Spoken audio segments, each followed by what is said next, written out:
Well, boy, I'm glad to be back in the studio right now because I'm anxious to get started on this next painting. It's going to be really exciting.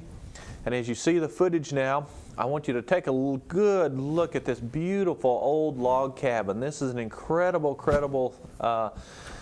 piece of architecture as far as I'm concerned. I've been looking now all over the country for an old log cabin to paint. There's lots of cabins, but nothing like this one. This is just north of Durango, Colorado when we were up there on our research trip.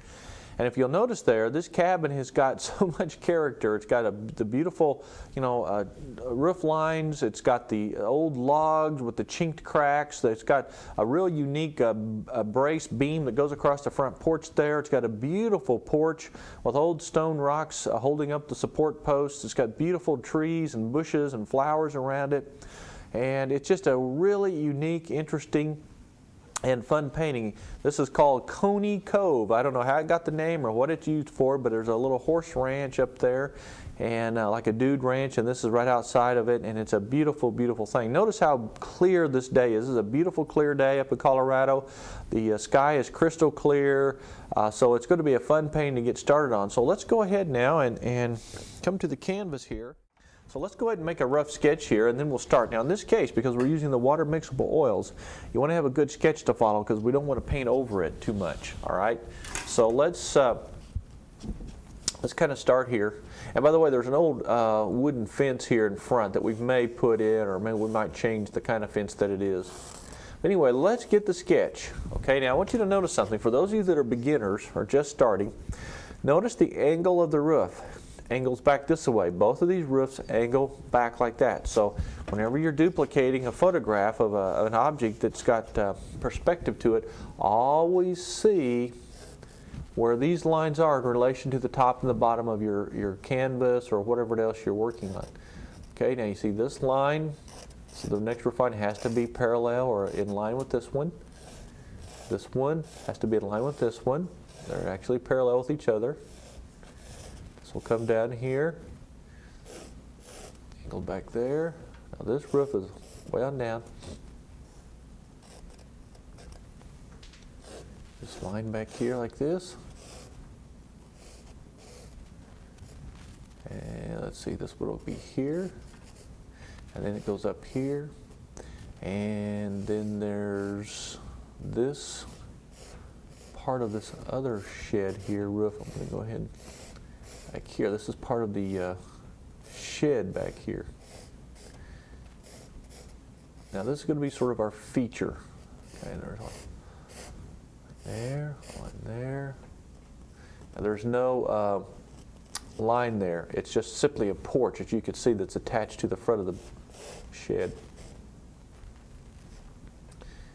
These are those great big beams. I think they're so neat. And this is kind of neat the way this arches up, this beam here. But it arches up like this. And there's another big wooden beam on this side. And then of course you see the door in here. And you can't really see the other side of this because it's in the shadow over here. And I actually don't think I have my roof wide enough there, but that's close enough to get the painting going. And then of course you have the front porch here. This is all dark here, bushes over here. There's a window here, right here in this section. And some old rocks holding up the porch. And about 3 steps or 2 steps there. And some old stones there on the corner, and there's a stone foundation underneath here. And then of course you have this big bush here, which I think is kind of neat, so we'll add that. There's a window here, and we'll probably make the bushes shorter here. You've got the stovepipe here that's coming out at an angle, and another one right here that's coming out also. So that's the basic location of this particular painting, okay? And it doesn't require a whole lot of effort other than just simply getting the lines correct, and that's not too hard to do if you understand a little bit about perspective. Okay, now in the distance here we're going to have some distant mountains, some closer up ones here. Okay, and a little bit right here. Then on this side we really have a large tree or two that really comes out and comes way up here like this, which is going to be good. And then some bushes here. This is sort of the grassy area here, bushes here. And we may get part of the fence in across here, just as a practical matter. But the whole thing about this is the composition is already pretty well in place. You don't have to really do a whole lot of changing, especially when you do something that's more of a portrait type of a thing or a setting. So now let's go ahead and get started with what we're going to use for the color scheme on this thing. You can see it's got lots of color in it. You know, that's a lot of red in the cabin there, a lot of browns and tans. Then you go to the greens and the grays and the blues and the flowers. This is a beautiful, beautiful, fun painting. So let's go ahead and let's start, as usual, with our sky and our background. We'll get all that blocked in. Maybe we'll have time for a little underpainting on the cabin, but most likely we'll mostly just get the sketch on here, get the background on the sky and the background trees in there, and then next week we'll just keep progressing like we do in every painting. Now, working with these oils, let's first take your white, take your palette knife, and a nice blob of white, some blue, ultramarine blue, just a nice little blob of blue. I'm going to make this a fairly deep blue sky. Mix this in here. Now you'll see this color. Now you can add a little cerulean to this if you want to make it a little bit more of a true sky. So I'm going to add a little yellow to do that. A little more blue. I like a little bit of green tint to my sky. Just a little. There we go. Much better.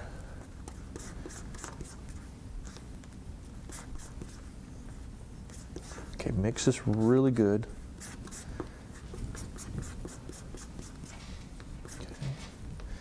Now take your large brush, your number 16 bristle brush.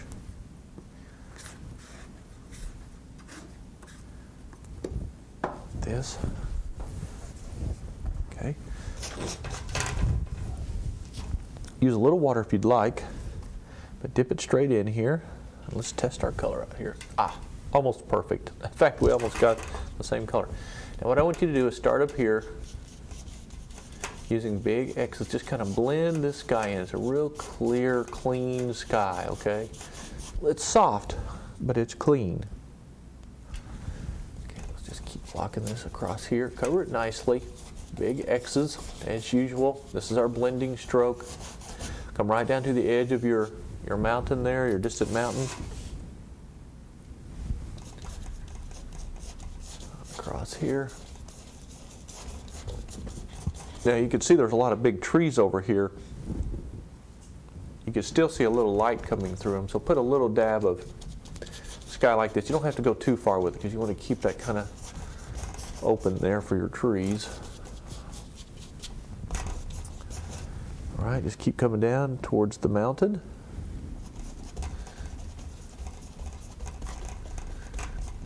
You can have a lot of fun with this once you get past this underpainting. I know a lot of us have a tendency to think, oh, why do we have to go through all this? Can we just bypass a few steps? Well, remember, these are true fine art techniques. There's some tricks and some techniques you can use to make the job easier, but there really is no easy way. There's no trick to being a great painter. It's just solid practice, good understanding of all the basics. It's a lot of fun.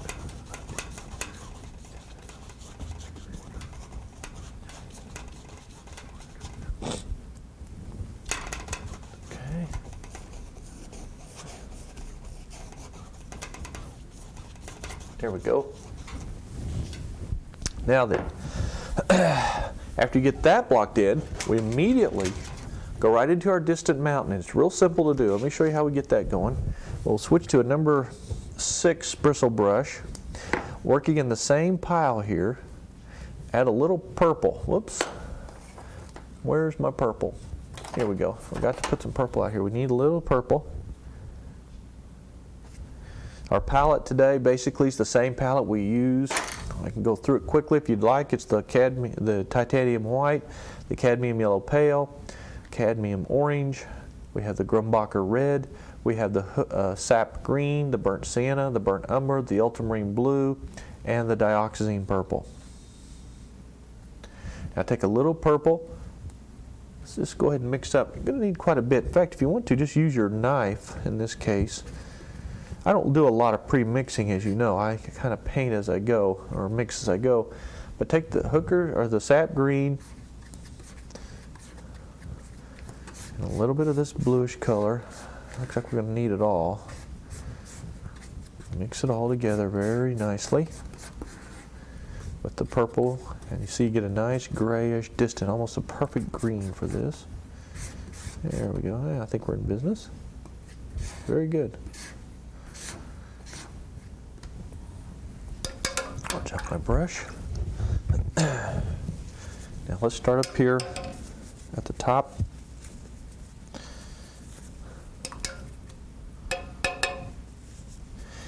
And all you're going to do is turn your brush sort of sideways, or you can use it either way really, and just use a vertical stroke, just like this, and just gently block in these distant trees, just like this, very quickly. Come right down to the edge of your cabin's roof line, right across here. And then turn your brush side, on the edge here if you want to get the more actual tree shapes.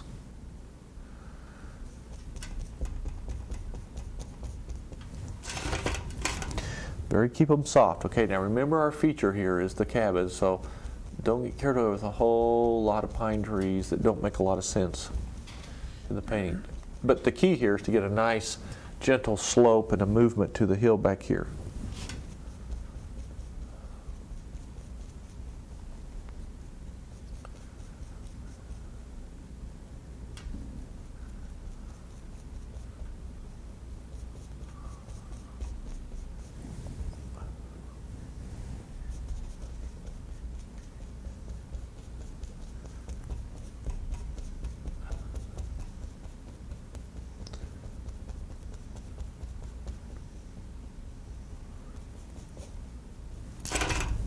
Okay, just keep going.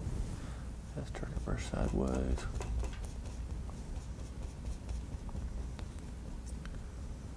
Now we're moving.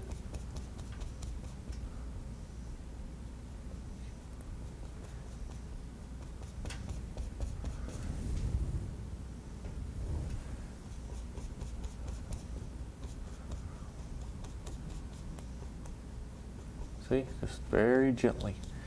There's not a whole lot of instructing we can do right here. Just repeat this step right on across. Like I mentioned to you in our last session, when we were finishing up the painting, my goal as an instructor, especially as a fine art instructor, is to take you through the phases of a painting one step at a time. Just really moving through it so you can see the whole thing and understand how you got from point A to point B. Okay. And sometimes we don't always understand that. All right, just keep working across now. Then when you get down towards this next ridge of trees here, those are bigger pine trees, and we'll block those in as well. And we'll get all of our background done, including the trees on the left. Anything that's behind the cabin, you always want to get in first, or whatever object this is. Always block in things behind first. Very important. Okay, we're almost down far enough here now that we can go ahead and begin the next layer of trees. Just one more little dab here, and we'll have it. Yeah, this will be great. Okay. Now, rinse your brush out good. Now let's mix up another batch of color. Working in the same pile, you don't have to change to another area. Just take the sap green now, pretty good pile of sap, a little bit of dioxazine purple, a touch of burnt sienna. Okay, that'll be your formula here.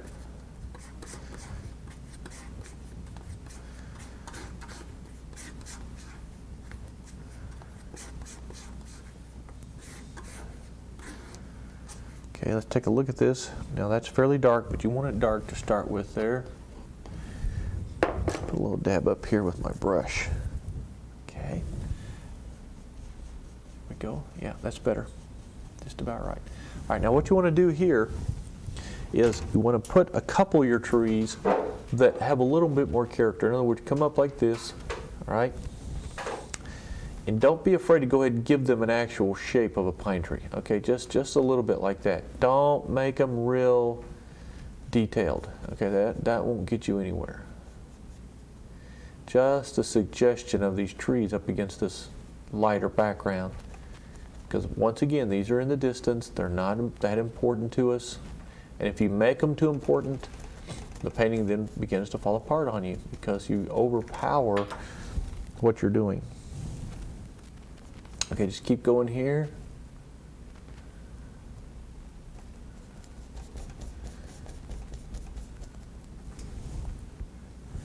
Like this.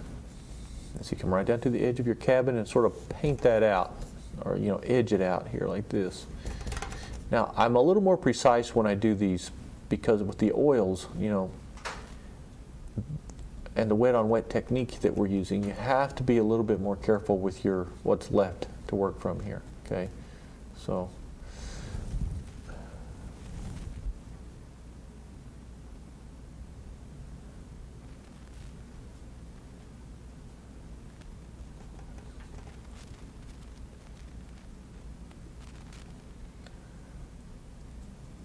okay. Keep working down into the painting.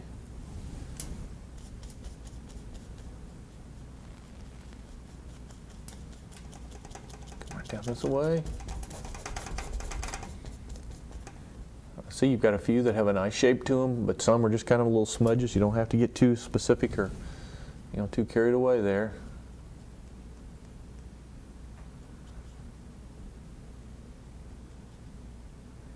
Just a few nice pine trees.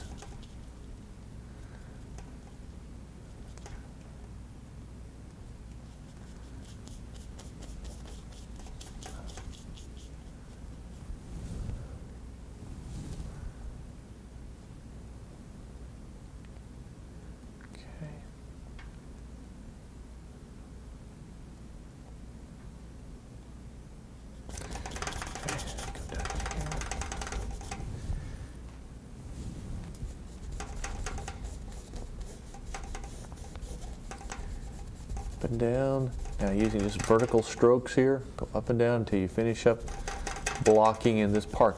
Now don't be afraid. Now, for example, to throw in maybe a little yellow and white at this point, if you just want to get a little bit, maybe even more of the green.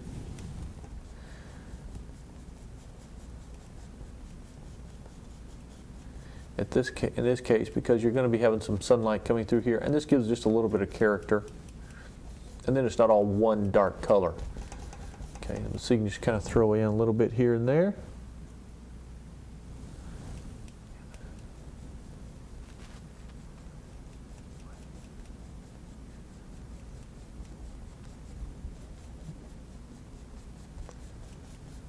Okay, just keep coming down.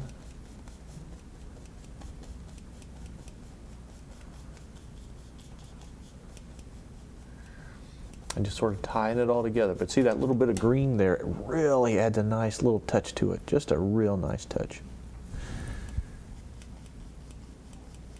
Yeah, and what it does too, it helps soften this background area. Okay, just keep working all the way down to this little hill right here, and then that's going to be more brush and grass and so forth.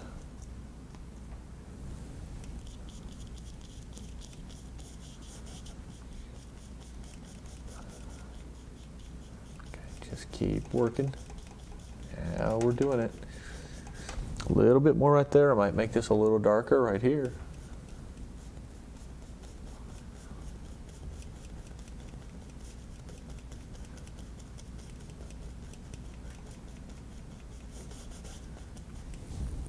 Okay. Yeah, maybe put one or two pine trees that are a little darker that kind of show up in front. And the way you do that, just put a line and just suggest a pine tree right there.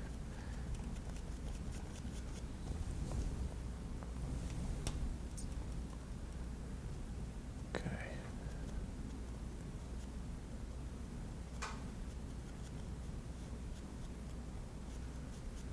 And we're cooking. Hey, see how nice that is? Isn't that beautiful? Just doing that has been already a lot of fun. We've learned a lot. See, it's all contrast. Remember, if you don't have contrast, you can't have the three-dimensional form to some of the objects that you're working with. Okay, now rinse your brush out, and let's go down here and mix a color just very quickly here. I think I'm going to mix sort of a phthalo yellow green. Now, you can buy a tube of phthalo yellow green, and I use it often. But in this case, we just need a little dab. So let's just take a little bit of yellow, add a little bit of the green to it. Mix up a phthalo yellow green. See how pretty that is? Okay, we take the same brush, and right underneath your pine trees here, go ahead and let's just kind of dry brush in some sort of a nice clean mountain meadow, maybe a little brush or something here. You can kind of dab it to give it that effect. Just little bushes and brush back there. It gives it a nice texture too. And just kind of scump around. Okay.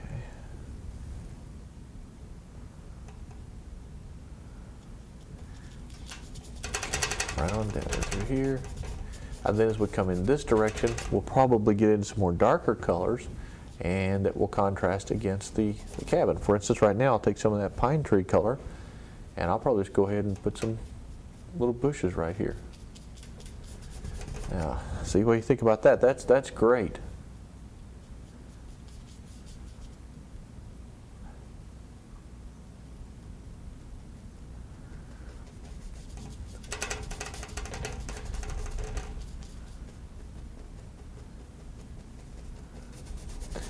See how beautiful that is? We've already created depth and distance and character and excitement in the painting. And we've done it just with those basic colors, from a gray to a darker value, and then with contrasting lighter colors. It just really is neat. Now, one of the things you might want to consider now is, if you'll take a look behind this cabin, you can see on the back side of it here, you have a whole bunch of different trees. Okay, there's just lots of different kind of brush and trees, and it's just really, it's going to be a lot of fun, but it can sometimes be a little challenging, because if you're not careful, it'll get real monotonous, real busy, and just too much stuff going on. So what I want you to do first of all is take this area right here that we mixed in. Let's mix up some more color here. Okay, just take this dark green mixture that you had left over from the pine trees. Add this yellow-green mixture that you just made up. And that's kind of what you want to start with. All right, now it's not going to be enough, so let's just remix. Take a nice big, in fact, take it all. Take this whole pile of green, okay? Take a little burnt sienna, a little more yellow.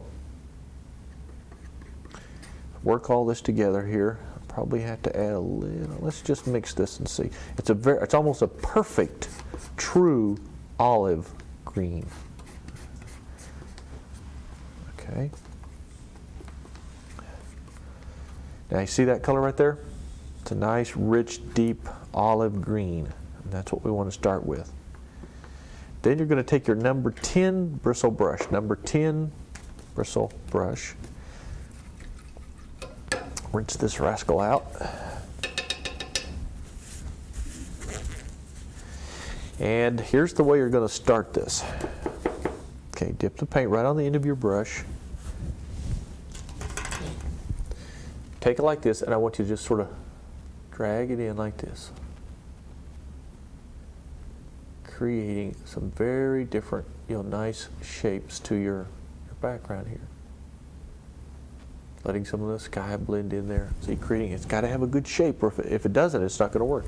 I just want you to play with this a little bit, okay? And but don't get into the 3 Ps now. When I turn you loose to play, don't piddle, play, or putter, because you're getting serious trouble if you do that. Serious trouble. All right, come through here like this. Down here, work right on the edge. So I'm going to go ahead and give you your homework assignment.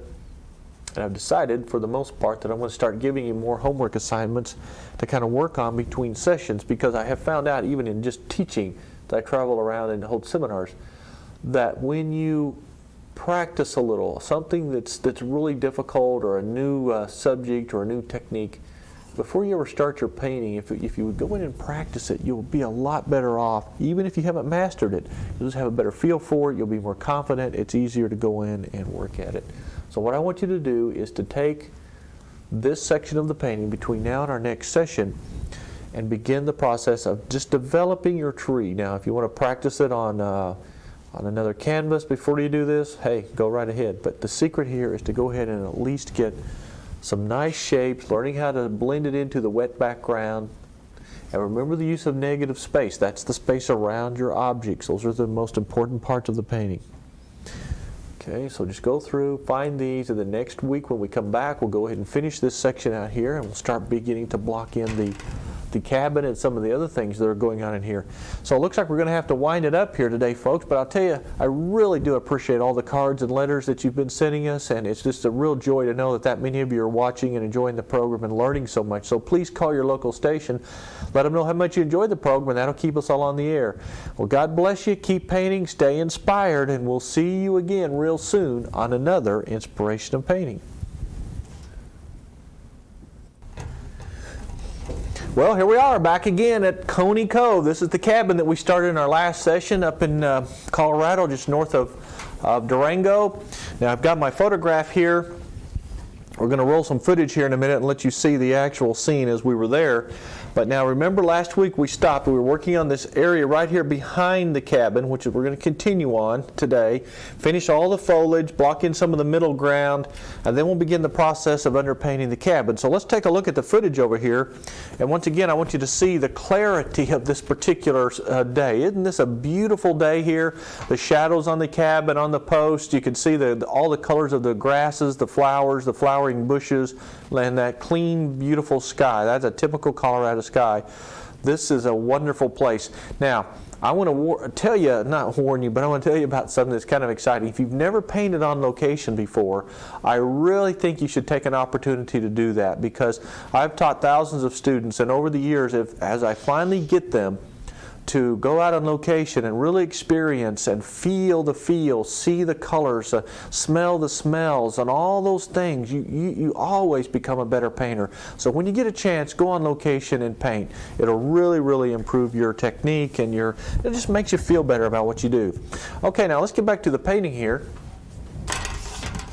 And let's come over here on the left-hand side. Now remember, we left off last week using our number 10 bristle brush, and I asked you to do a little practice work.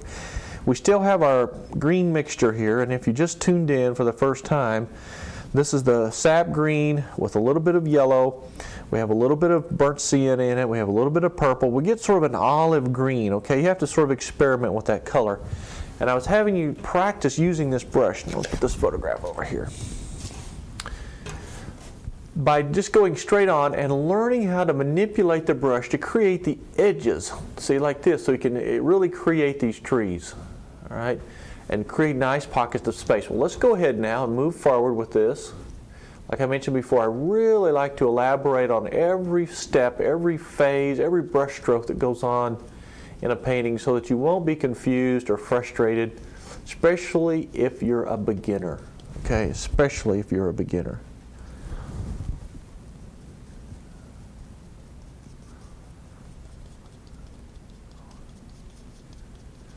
Kind of soften.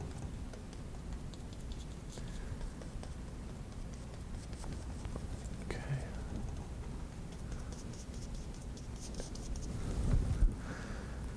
Just keep coming down here. Now see, as it gets down here, you go ahead and get a little thicker paint, make it a little bit darker. Have a little fun with it there. Now as we progress and move further down into the bottom part of the painting, things change. You start picking up a little more color. Sometimes you get some more intense, darker colors, which, by the way, we're going to start throwing in some more values now. You've got to have some lighter, softer greens. So let me show you one of the things you can do here. In fact, let's go ahead and down to the palette. Mix up a little bit of white with a touch of yellow and a little bit of this green mixture that you're using right here, sort of as an intermediate value to work from.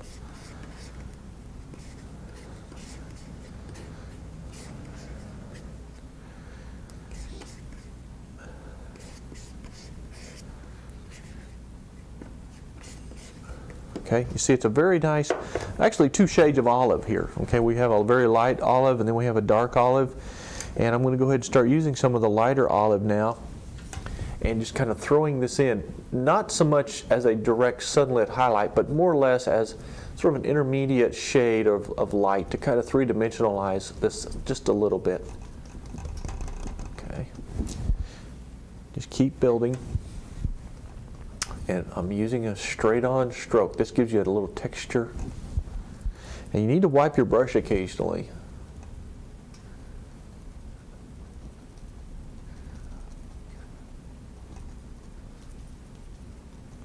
Okay, just kind of dab this in here very carefully. Now come back to some of the green here, the darker green like this. Now I'm going to start hunting now for the areas where I really want to make sure I've got good form.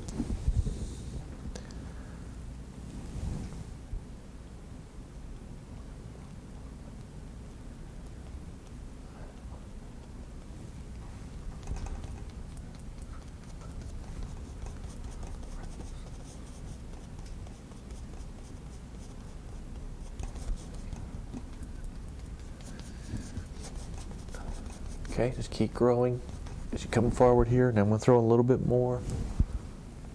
Little stronger light.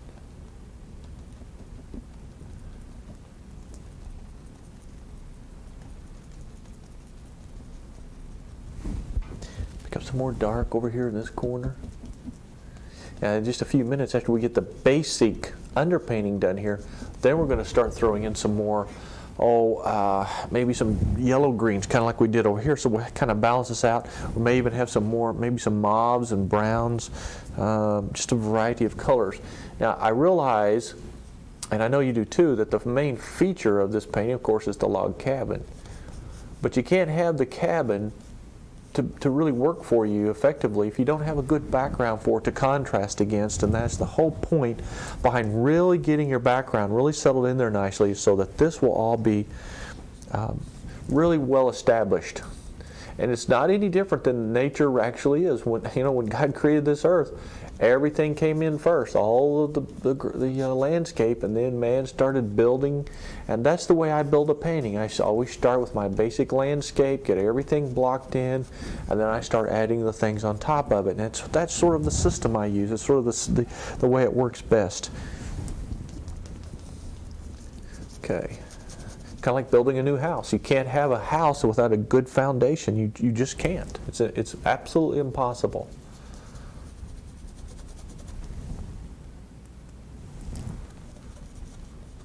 Okay, now right down in this area, let's go back and down to our palette and let's mix up some more of this yellow green that we had over here.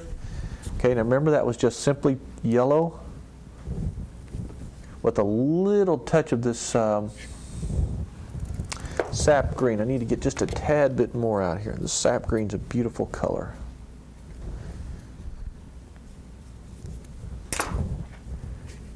Okay, a little bit more. There we go. Mix is good. It's a little stiff. Add a drip of water or two.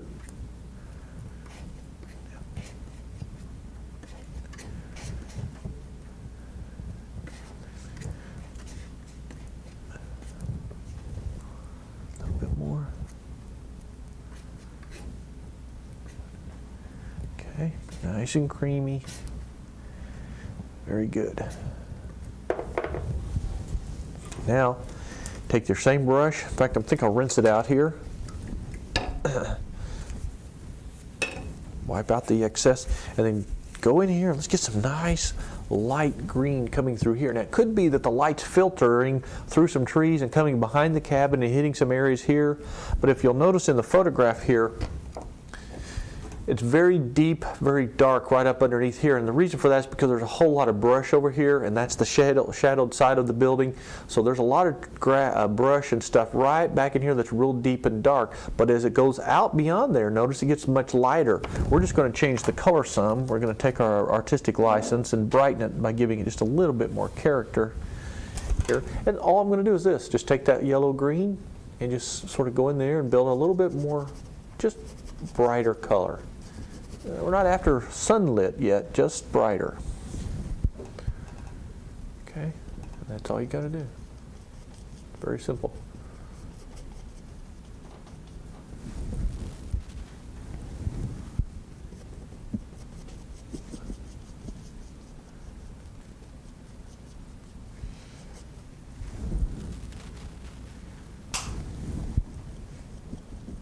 Okay. Just keep adding. See, I'm just kind of dry brushing this in. It's almost like we're creating a little hill right here. Basically, that's what's there, just a little hill. Okay. Dab this in, dry brush it. Now this little section here, I'm going to switch to my little flat number 6 sable brush. I'm going to take the dark mixture I have, I'm going to add a little bit of purple to it to deepen it. And I'm going to get this really deep right back in through, just really nice and dark, because that's the contrast we have to finish this part of the painting out. So I'm taking this dark green mixture, adding some purple to it, which makes it even darker. Okay. Very important step here. Okay, good. Now, see, you actually do create a little hill there. In order to make this grass or bush, you can just go and push up in front of it like that, and it makes it look kind of like brush grasses right there. See how nice that looks? That little bit of contrast against the dark. It's an incredible effect. I mean, it's really neat. I think you can already see some depth within these, like lights coming through the trees, filtering through there. It kind of adds a nice touch. Take another look at the cabin here. Okay, now you can see the edge of the cabin now is right here. We're going to go ahead and start the process of blocking that in. Yes, we're still going to work on these trees a little bit, but I want to go ahead and kind of at least get the basic shape sort of, you might say, outlined. And I say that word carefully because some of you take outlining to the nth degree, and we don't really truly want to outline it. But let's take our number 6 bristle brush now, and I want you to take the burnt sienna, just the burnt sienna by itself to start with. Okay, and let's just sort of locate the edge of the cabin like this.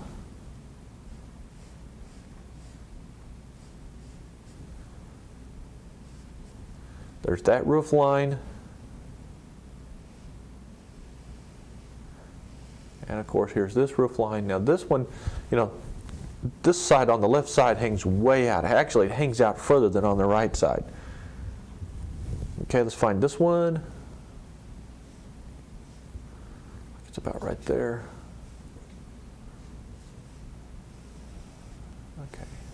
There we go. All right, that's good. Let's make sure we're all in line there. Excellent. Now we're going to mix up the dark value that we use to underpaint right in through here and right in through here, okay? So I'm going to go ahead and take my knife and pre-mix a little bit of that.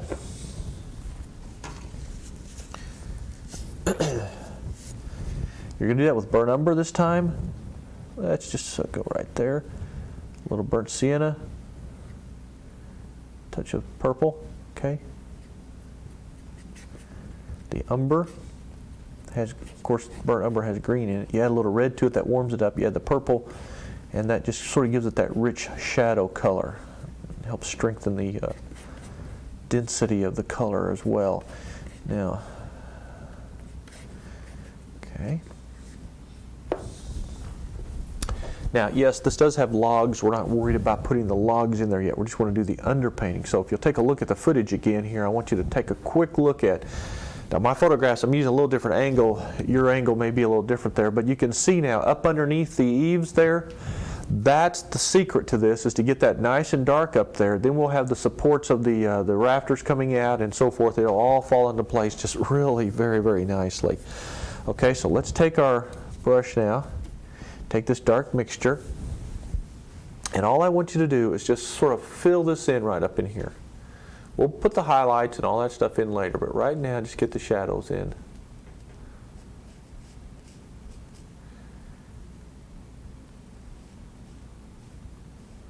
To form the shape here.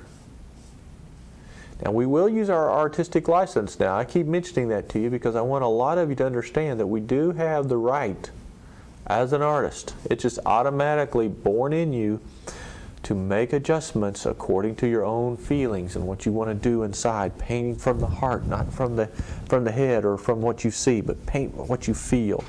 Okay, so if you want to make a different kind of log cabin out of this, that's your option, you know, and I'll be totally behind you if you choose to do that. Back here, all I like to do from the programs that I teach you good basic solid painting instruction. What you do with it from there is up to you. Okay, come across here with some nice dark values. Now, of course, the very dark values right here that come outside the roof line there.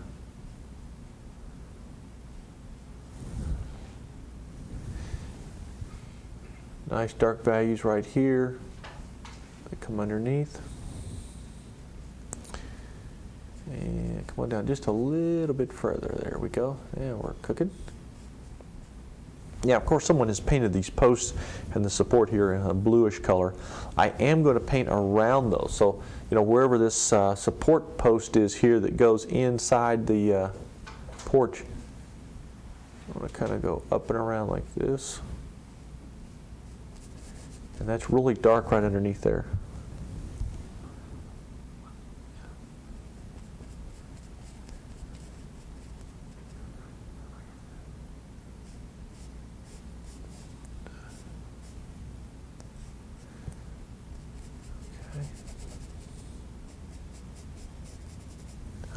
Now we're cooking.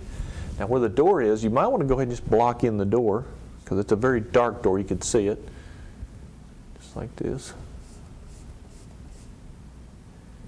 Now this is the typical underpainting technique. You always block in all of the dark areas of your painting first.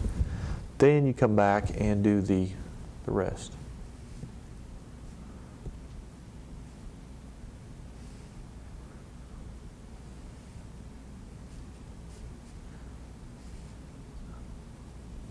Okay, there's a door there. There's a window here. You might want to just kind of block that in. Now we'll detail these out later, just kind of locate them. For the first 2 or 3 sessions now, just as always, there's just a lot of underpainting, just locating things. That's all we're doing right now, okay? So don't get too concerned about how this is developing yet. Now you can see the posts on the left side here. Okay, that's going to be there. So let's go ahead and right on the left side, let's put the dark value that will sort of outline that post. See, that's right there. There's the post. There's the dark right inside there. There's another window right here, but it's so much in shadow, it's really hard to see it as a window, although we'll probably lighten that up a little bit, make it a little more obvious. Okay. Basically, I think we've got all the real strong shadows. There is a nice shadow line here and one right here.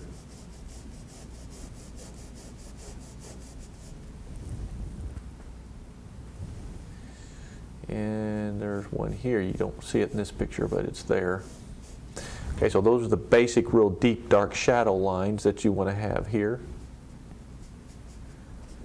I don't really see anything else that you need to do right at the moment on that part. Okay, maybe a little more shadow right here. Okay, now next step is we're going to mix up our roof color. We're just going to block in the roof. Okay, so now let's just get our knife out here, our palette knife, and find you a spot here on your palette. Now take some white. Let's see, we got quite a bit of roof to cover there, so you better take quite a bit of white here. I might even need just a little bit more. Okay, now take a look at this roof. Now, this is an old shingle, shake shingle roof. Put this here so you can kind of see it. It's sort of a grayish tan, brownish color with some little specks of dark and light in it. Well, first of all, let's get the base colors. Take white with a little umber. See, about just a little umber. I want you to add a touch of orange to that. just a touch. Now, this is a very strong orange, so don't add much to it. I want you to add a little blue to it, just a little touch. See, mix all this together. And let me tell you again why we do this. A lot of you really appreciate the letters you send because you appreciate so much all the thorough explanation, and sometimes I feel like I talk too much, but most of you seem to like that. And I really like making sure you know what you're doing. We add these colors here, and you'll see here we almost got a perfect match to that roof, okay? The white, of course, changes the value, makes it lighter, but the orange warms it up, okay, and gives it a little bit more of a clean color, and then the blue will cool it off, okay, sort of gray it just a little bit, and of course the umber is what makes it have that brownish tone, and it adds to the graying value of it. So that's the reason we add these colors in the order that we do, simply as a practical matter to get them to be a little cleaner, have a little more life. You see, there's a lot of ways to get to this color, but sometimes it's too muddy. And you've heard people and other artists talk about mud.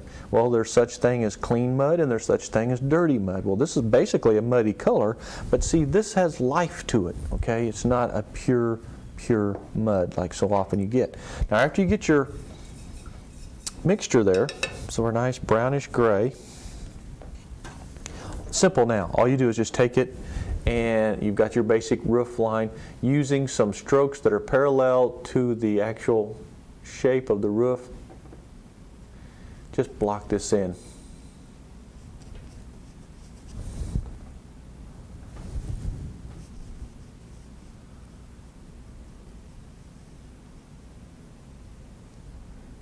Okay, just like that.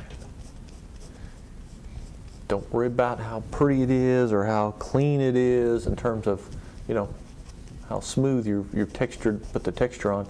Just cover it good, making sure you're getting everything shaped up. Now what we're doing is actually just shaping the building, actually giving it its form right now. We have a lot of detail work to do on this cabin as the next few sessions pass, but this is what you need right now.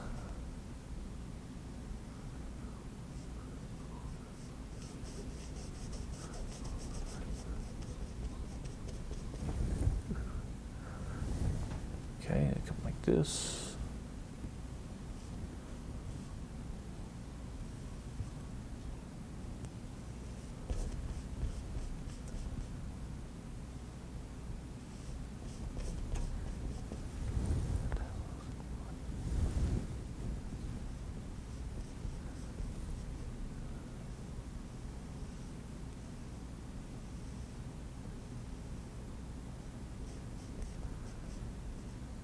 Okay, there's that one. Now come up here and block this one in. Now there's not a whole lot of this roof showing because it's at a real drastic angle here, but you still need to get it in there and get this roof. It's very important in this particular session that we get the basic cabin, its structure, the roof especially in the top part, really laid out nicely, okay? You've got to do that. So just be sure that everything falls into place here. And then you need to take a look at it and say, okay, I need to fix this angle or I need to fix that angle. Now if you want to switch to a smaller brush at this point, you can do that, and sometimes I will do that if I'm struggling with an area. Maybe a number 4 or your number 6 sable brush would be fine. And down here.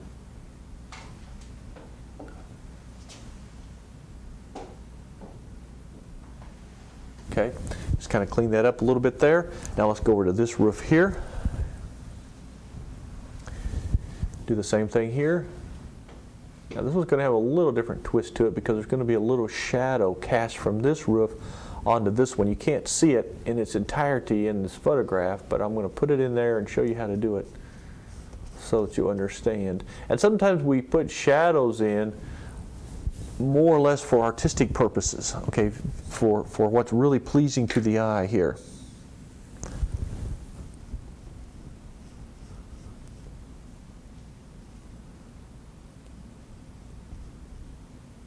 Okay, across there.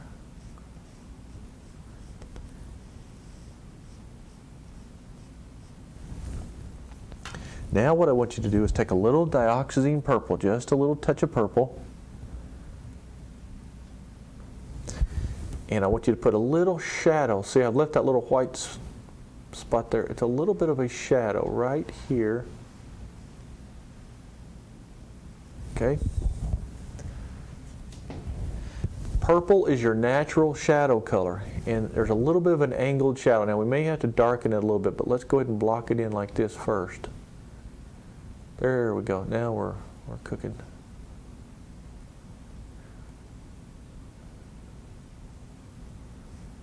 I'm going to put a little bit of umber in with that.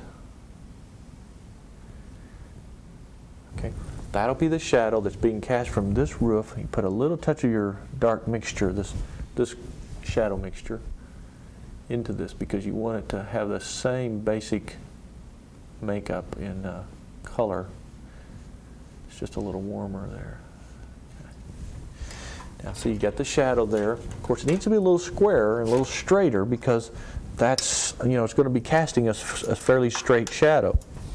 So let's take your light brownish gray mixture and you just clean it up. Just go right down the edge of it and clean it up. Okay, and then you can see the actual shadow there. Okay. Now we're cooking. I think we're just about got that part done. Okay. Now, before I forget about it now, and before we can actually finish anything else on the cabin, we've got to go back to this section of the painting. And one of the things you can do between now and next week, and right as soon as we get here again next time, we will go ahead and work on this. But you want to take some of your light yellow-green that you used here and over here, and just go ahead and begin putting a few highlights in there. Now, it doesn't require a whole lot because you don't want, again, like I said, you don't want to overpower that. A couple of drops of water in my light yellow-green mixture here to kind of make it a little creamier. Then I'm going to take my number 10 bristle brush again and begin highlighting, and you can do the same thing. Just kind of play with this at home, all right?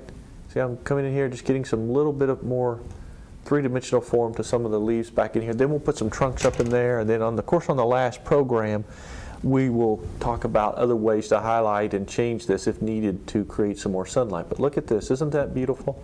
So between now and our next session, that's going to be your homework assignment. Once again, go back in and play with your trees a little bit there, have a little fun kind of touching this up and getting it to this point. Well, we're out of time as usual. I hate to quit, but we have to. So hope you've enjoyed today's program. We'll see you here again next time, and God bless you. Stay inspired, keep painting, and we'll see you again real soon on another Inspiration of Painting.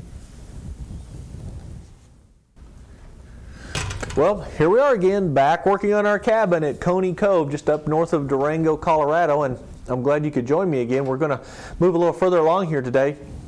And of course, we left off last week working on the foliage here on the left side of the building, and we're going to continue in that area this session, work a little more down and through here and try to finish all this area and maybe a little bit more behind the building before we get back to the building. So let's take a look at the footage here. I'm going to have them run this so you can take a look at the foliage that's around, not just on the side of the building, but around the other areas. There's a couple of blue spruce trees, there's some ponderosa pines, there's some other things, and of course the old little picket, well, it's not a picket fence, but it's just a rail fence that's in front. We may be able to put that in there. I think that would be a nice touch.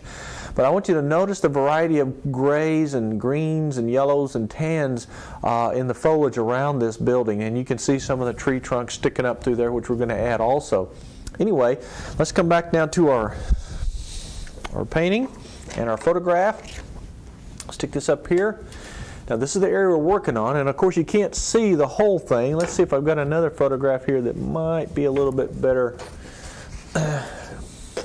Yeah, here you can see the variety that I was talking about. You can see the blue spruce. You've got some different greens. You've got different kinds of trees. There's even some oak in here.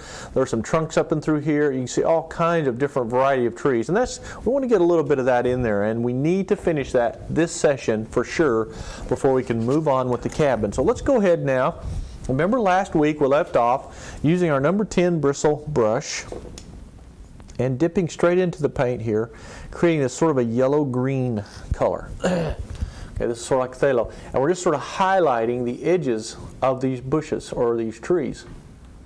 Okay, Okay, so we're just going to continue that little process. Now this is not, quote, the finished or final highlight, but you can see it really does three-dimensionalize those trees and gives them a beautiful, beautiful look.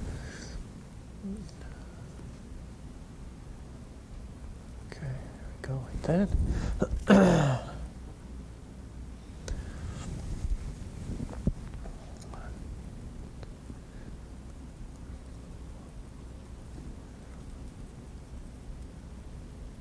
See how nice that is? And by having the whiter highlight there and then the lighter green here, it just adds a nice variety to it. Okay, just keep going here.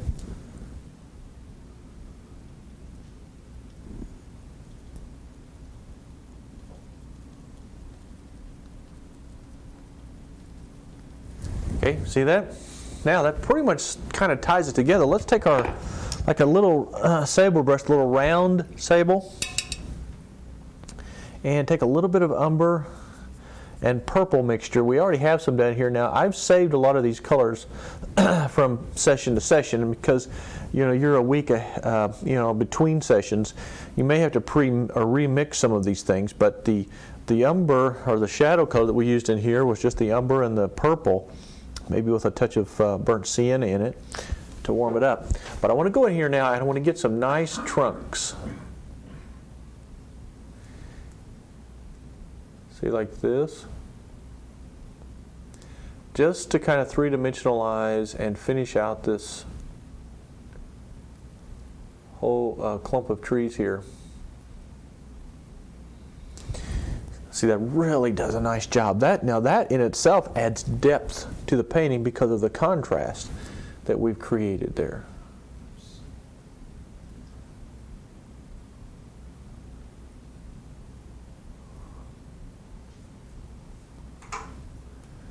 Just come right on through here.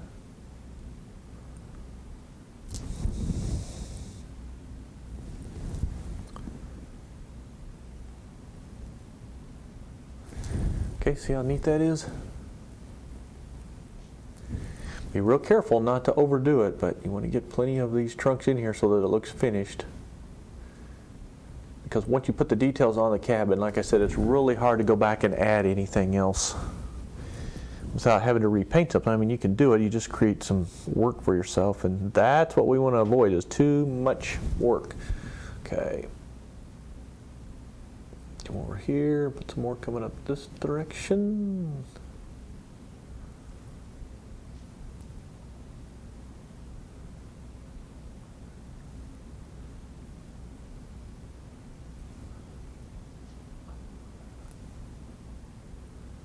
Okay, see how nice that looks? It really adds a nice touch. And of course, when when the painting kind of sets up or dries a little, you can put some highlights on the side of those trunks there, if you'd like. Okay, now after you kind of get those in there, what I'd like to do is maybe put, say maybe 1 or 2 pine trees that are a little bit more of a blue spruce color, especially right here where they'll contrast against that dark background. Now we're not after major, big time, significant trees, but what you'll do is you'll take your number 6 bristle brush, take a little ultramarine blue here with a little bit of white, get a little titanium white here, and to that you'll add a little teeny touch of the green, the sap green. So I'm just mixing it here, so you get a light blue first, then add a little teeny touch of green. I mean just a little, you don't want to turn it too green. And then we add a little touch of purple. Okay, that should be about right. Let's see if that's the color we're after. Yeah. Now, what you'll do there is you put that on. You have to put it on fairly thick, all right? Just a little line right there. And then you just take your brush and you just dab on the basic shape of the limbs. Just like this.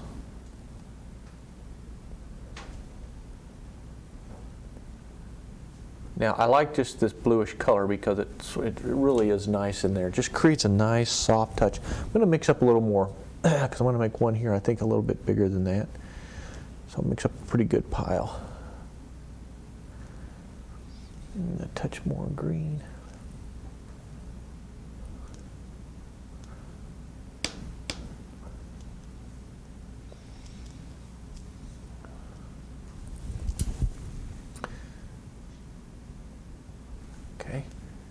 a little taller.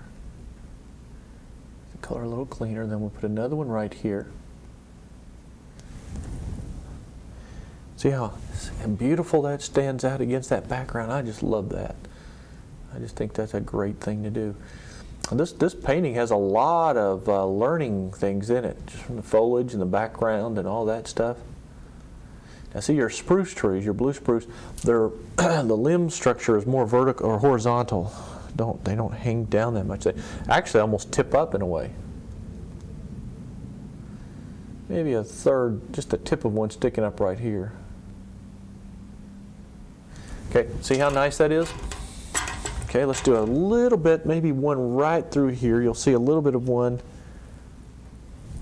right behind here, kind of inside this forest section.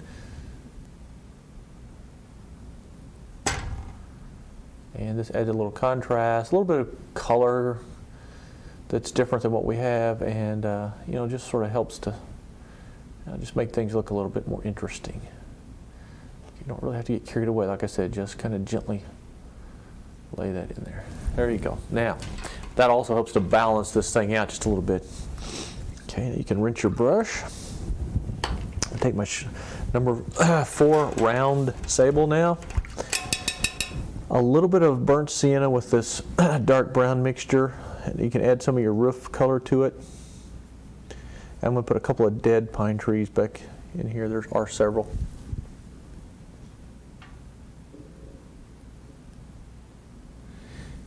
Usually in all of these paintings, when you're close to a forest, you're going to have these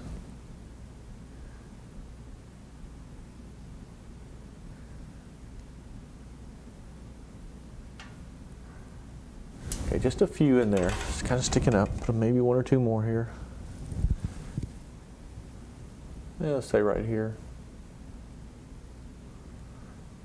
These are the dead ones. Maybe one right here that's a little bit, say, closer to us, but behind the house still.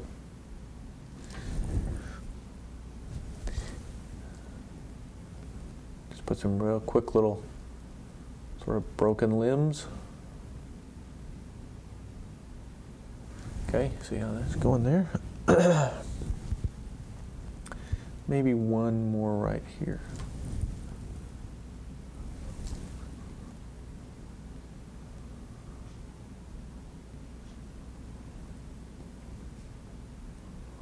Okay, see, that kind of adds a nice little different sort of a contour to things, you know, different shapes and angles. Okay, now then, let's take your number 6 bristle brush now. I'm going to show you some things on the roof line here that's kind of interesting. I'll just use the side of this one so you can actually see it. You see we got our underpainting, almost the exact color. You can see there's some white and darker and just a variety of color. So now we're going to put the little variety of color in. Then we'll come back and put the little shadows that create the actual details of the shingles. But let's take your number 6 bristle brush very quickly now. And let's go ahead and just take plain white, for instance, just like this. Now watch how we do this. Just take a little white, and I want you to kind of do this little scallops, just sort of. Now you can't see it real good. That's not the point. The point is what this does is it 3-dimensionalizes, and you just create little touches of highlight here and there. Just you can see it starting to pop out. Then we'll come back and add some darker ones. Then before you know it, you've got a roof ready to shingle. This really sort of suggests shingles in itself, just because you're using these little sort of concave comma strokes or whatever you want to call this.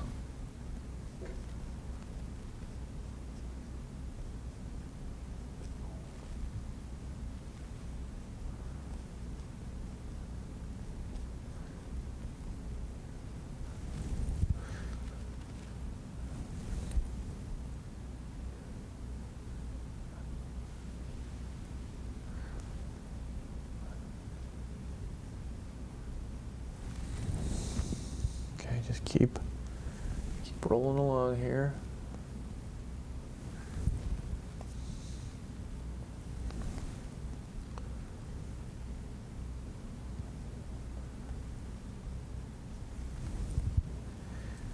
A little on this section.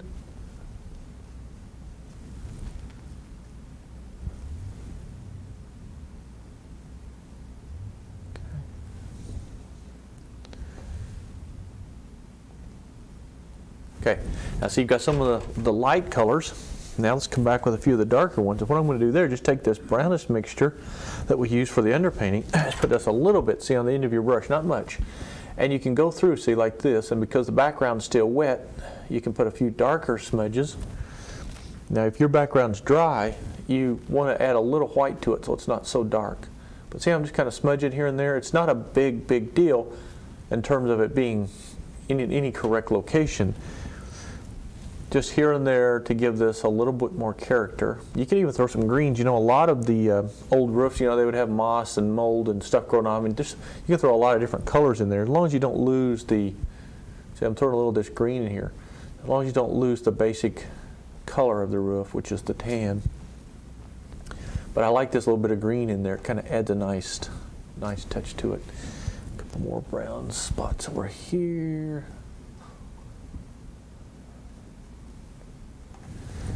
Maybe right there, okay? Now, that's that part of the roof. Now you come back with your number 6 or number 4 little round sable brush, and you're using the same dark mixture that we used there.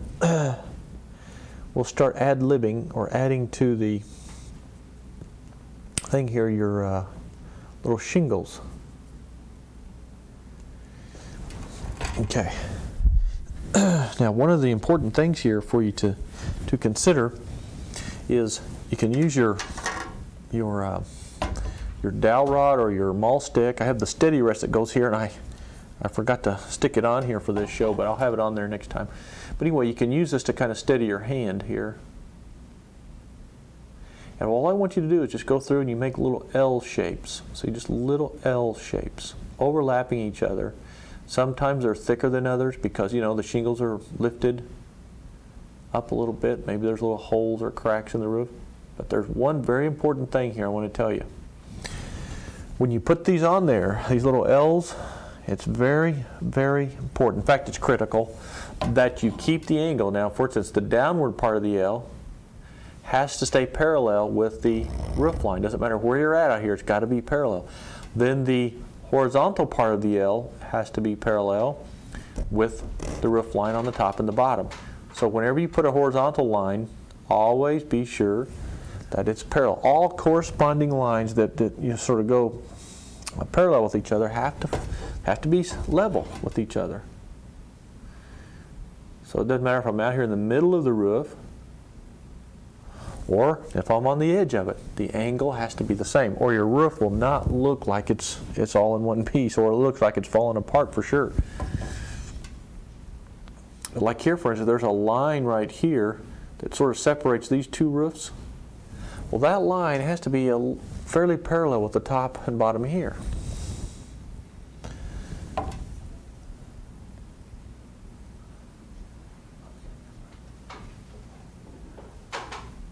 They're just little L shapes. And as long as you do just what I was mentioning to you there, keep your lines parallel with each other, you won't have any problems. And this roof will look so good when you're finished. You'll be jumping for joy.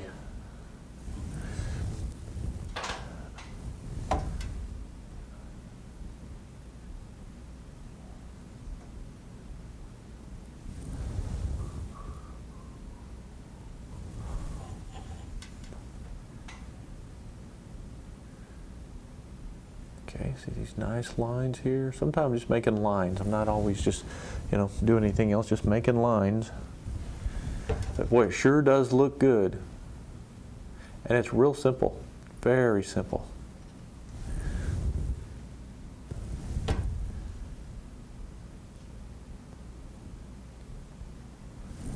Okay.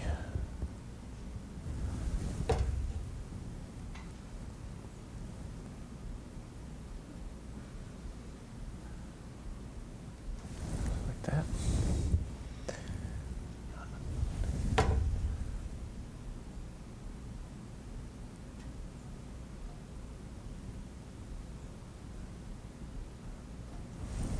Okay, you see how nice that looks? It looks just like this roof now. So you're starting to build those nice shapes, little shingles. And you can put as many as you want, just as long as what you don't want to do is get it so busy that it creates a problem with your vision. In other words, it gets real busy, it gets monotonous, and it's no fun to look at anymore. Now over here, this roof is done the same way, but see, your angle here is a little more extreme, or it seems extreme because you have a flatter angle. But the lines that go that way have to be parallel.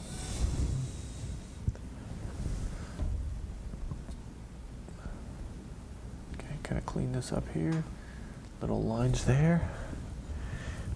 Now these are just sort of repetitive things, but like I said, I like to stay with it from beginning to end because a lot of you worry that if we went on a little further and without you and came back and something was finished, you kind of wonder what was left out, or if so this is a good way to get you to be very patient, teach you a lot of things, and then you're satisfied that you're getting all the instruction you need.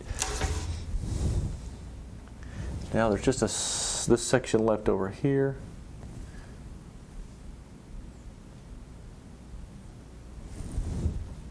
I'll get it done.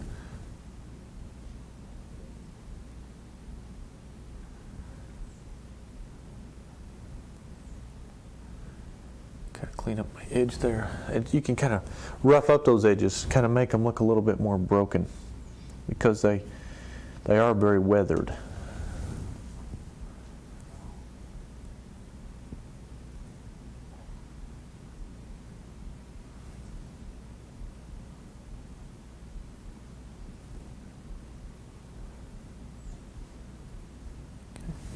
See how exciting that is? Now you've got a really interesting, unique roof line, and I think that's incredible. All right, now then, after you've done a little roof work, and we may come back and do some more to it later, and we always do a little bit of that when we're doing the painting. As we start finishing it, sometimes we come back and add more things. All right, now let's get our photograph, take another look. In fact, while we're doing this, you might want to look at the footage again and see now. We've got the roof on here. It's time to move into the sides in the front of the building, and I think we'll start with the shadowed side, which is in the front here. You can see there on the program that the front of the building is very, very dark.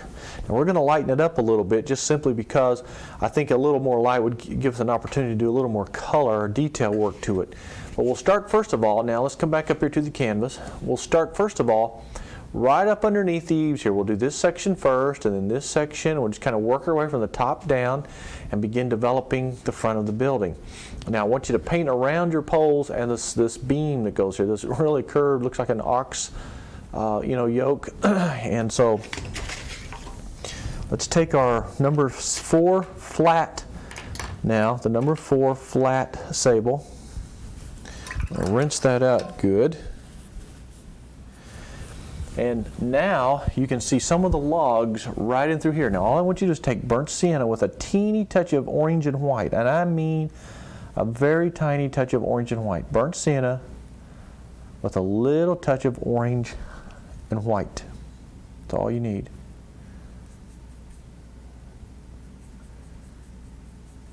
Okay. Take your brush. And I want you to dry brush just straight across like this, okay?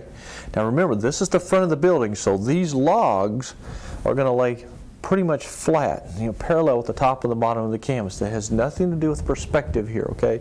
Because the front of the building is more or less flat, facing us. Okay, so you're going to come in here now at the top of the building, and you just do this, just run a streak across like this.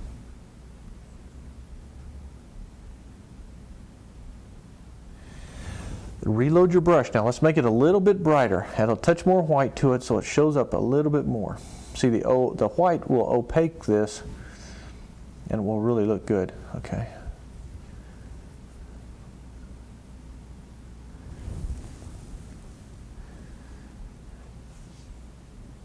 There we go.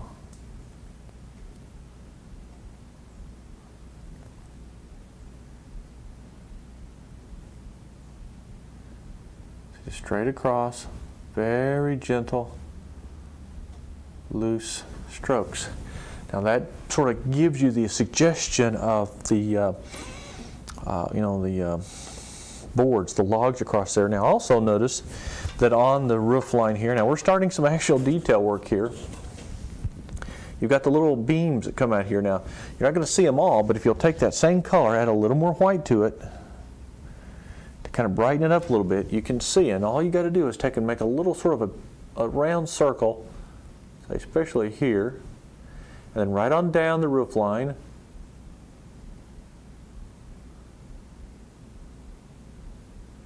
So like that, just coming right on down.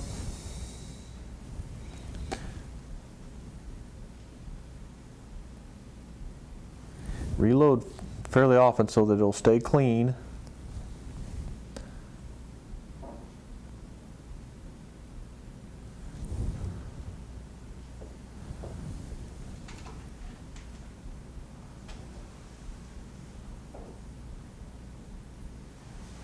Okay, see, you come all the way down the front of that with that. Then over here on this left side, it's kind of lit.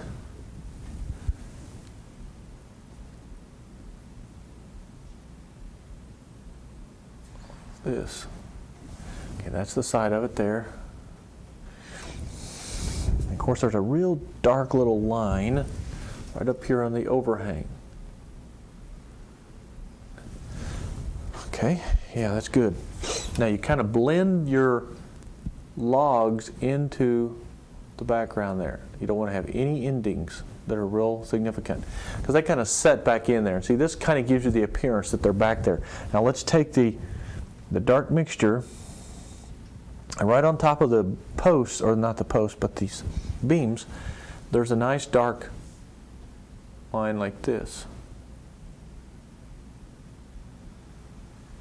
Okay, that three-dimensionalizes the edge of the roof.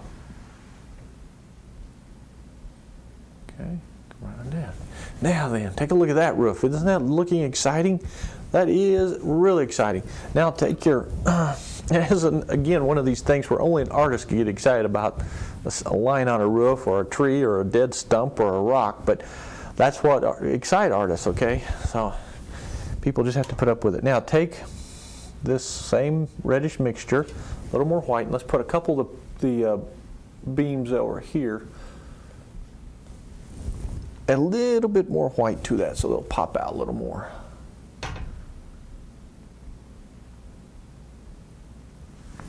Okay, that's good because those really do stick out more there, and they're a little more lit, and this one up here does too. Okay, there we go. Now we're making it happen. But you got to get some dark values in between those there to kind of make them stand out a little bit more. So darken right in underneath. Okay, yeah, that does it. Okay, very good, excellent. Okay, now we have to do a similar thing to this side right in here. Now, as usual, we're about to run out of time, but let's quickly just get that up underneath part there. And then we'll, for instance, come right across inside here, like these are logs coming across, okay? They're right inside there. Now, frankly, you don't really see these very much, but you have to have the suggestion that they're there in order for this to work right. So just go ahead and put them in there. And that's basically the situation we're going to have down here. And those will continue. And next week when we come back and get started on this, we'll begin the process of putting the logs in the front of the building over here. Now the right-hand side of this building, this little shed over here, is made out of shingles. Or, you know, yeah, that's just made out of shingles. So we'll have to do a similar thing there that we did to the roof. And that'll be a lot of fun. So when we show up again next week here and we're working together, we'll continue finishing up the front of the building, start putting some sunlight in there, maybe do a little bit of groundwork, but it's been a lot of fun. I'm going to give you a homework assignment now. What I'd like for you to do, those of you that are struggling with this roof, and the only reason I bring this up is because I've seen many of you paint roof lines and shingles, and you always get them the wrong angle. So practice getting your angles parallel with the top and bottom of your roof lines, and then let's see how well it looks to you, okay? Well, we're out of time. God bless you. Stay inspired. Keep painting, and we'll see you right here again next time on another Inspiration of Painting. Well, here we are again, back here working on our little cabin at Coney Cove, just north of Durango, Colorado. Glad you could join us again. We're going to keep working here now. We're going to move more into the intermediate details of the old log cabin, because these are just logs. These are not just boards. This was a great opportunity to go out there and do this thing. And again, I'm going to recommend highly that you go out on location sometime and do some subjects of your choosing, because painting on location teaches you a whole bunch about painting, about all the textures and the colors and the smells and the atmospheric conditions that surround the objects you're working on. So if you get a chance, go out and actually do this. Now let's I'm going to have them run the footage here right quick for a minute of the little cabin we're doing here, so you can again see the color scheme.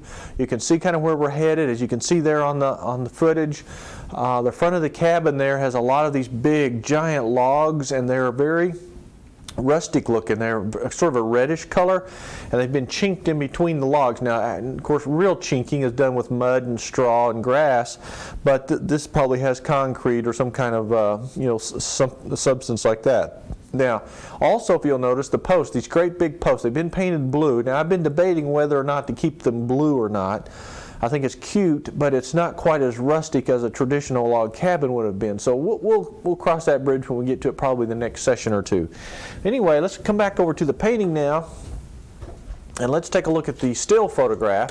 Now, there's a couple of little maintenance chores we need to do before we get too far along in this. Number one, the area to the left of the building now, where this brush is, has to be completed. This section right in through here, so that we can pull the building in front of it, okay?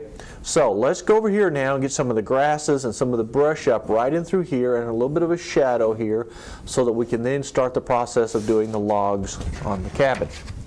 So take your number 6 bristle brush and the little bit of the dark green mixture with a little purple in it. Now, this is that dark green olive mixture that we used up here. Put a little purple in it. Let's go out here like this.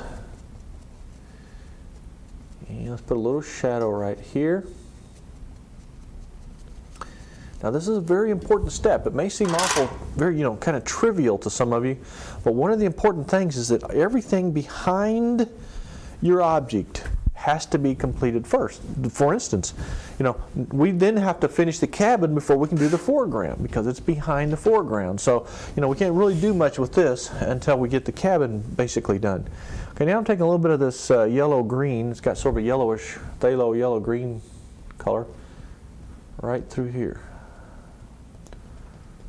Okay, like this. Here. Then I'll go back to my olive green mixture again. Now I'm just going to dry brush up, see some little bushes just like this. Now if you keep it kind of dry, you can keep the texture of the brush.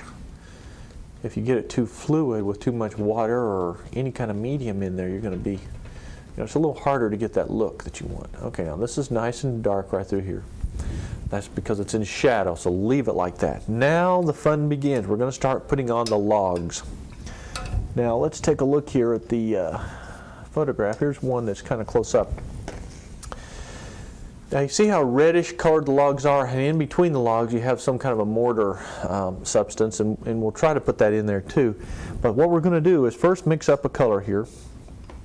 And we're going to take your palette knife now, and just somewhere on your palette here, it doesn't matter if you get some other color in it, like even if you get some green in it, it's not going to matter. Take your burnt sienna, okay. I want you to take a little bit of cadmium orange, this orange here, and add to it. A little touch of purple, sorry here, the dioxazine purple, not too much, I got a little too much there. A little bit there. Now mix that together. Okay, that'll be a nice, rich, almost the exact color there. Now this tan color that we had mixed up previously for the rooftop, for the shingles, you need some of that also. Now that was your white with the burnt umber. Little touch of orange to warm it up. Little touch of purple or blue, actually in this case, to kind of gray it and soften it.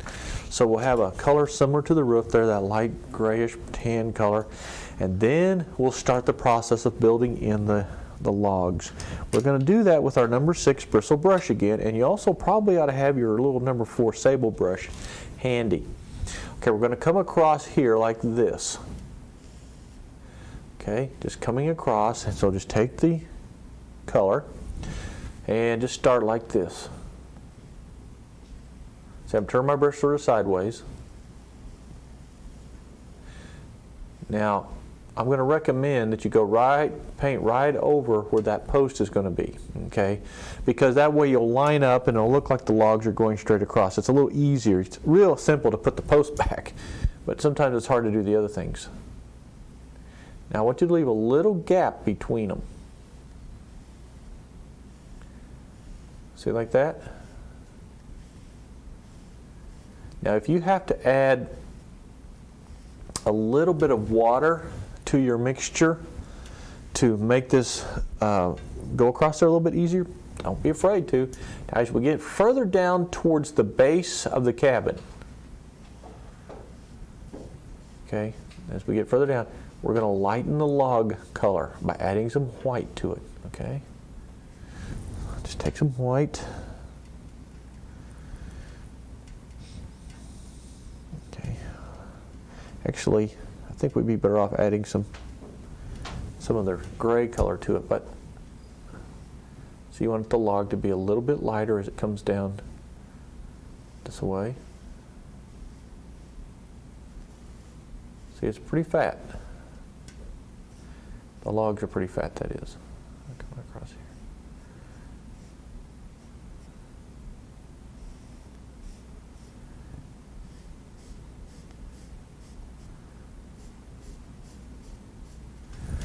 Want those to be nice and bright there. Of course, the ends of these will kind of stick out there. Add a little more light to the color.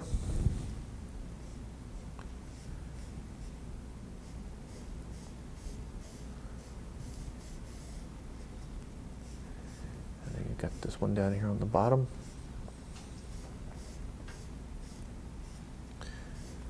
Okay, very good. Excellent. Now, so you got the front of this little cabin blocked in. Of course, you know, remember now we're using this angle here, and you want to be careful. No, here's the angle. Sorry. You can't really see a whole lot of the logs because of the bushes, but you know we're going to eliminate that bush to some degree. All right, now then, you're going to have to go in there and take a little bit of the dark color that we used for the shading, and you're going to go across just up in here and darken it just a little bit, because it's a little darker right up in through there. But you still can see the logs coming through. It's a little darker on this side over here, so darken it like this, because this is where the shadow comes from, or it's being cast onto this section over here.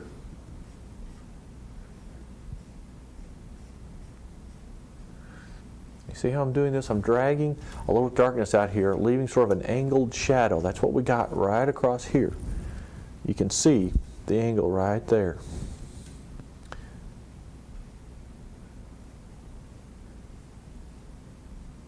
Okay. And then that part of the porch will have a shadow on it. Okay. Now, take your number 6 or number 4 flat sable brush. And let's take your gray color now. We'll use that as the mortar in between this.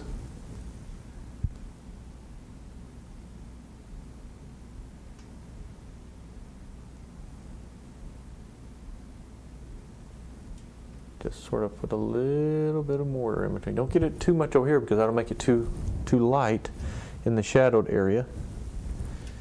See, I'm just dragging it through like this. Wipe my brush.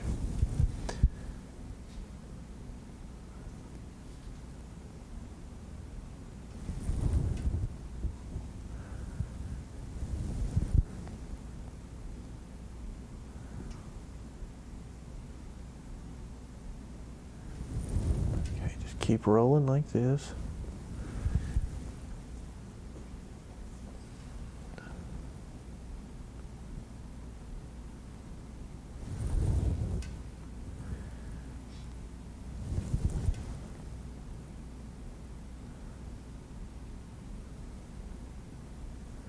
Okay, then right down here. So you just want that sort of a grayish. And by the way, if you'll notice, I'm not being perfect. You shouldn't be. These logs are different shapes and different sizes. You know, so if you're just a little bit of a nervous, that might be good for you. So just right across here, getting that grayish white color right there for the chinking between the logs. And then you're in business. Now the front of the porch, or the top of the porch there, I'm just going to go ahead and take this gray color and just paint it like this, because it's just old gray weathered wood up here on the porch. Now the porch goes all the way across. On the top there, you can't really tell it, but it does, and then I'll show you how we finish that out. But see, I'm just putting this, and I just kind of blend this there. Then there's, I think, maybe one short step from the porch up to the door. So you got that blocked in there. Now then, we're going to start some of the other things. On the left-hand side over here, you can see there's a lot of, get my photograph over here. You can see the light from the support. There's the beams that go through that hold up the roof. There's a couple of support beams, 2x4s. Just a little bit of structure there holding it up. So that's the next thing we're going to do, and you're going to use that same color you were just using for the logs, that reddish color with some of your tan color. Maybe a touch of water to make it slide easy.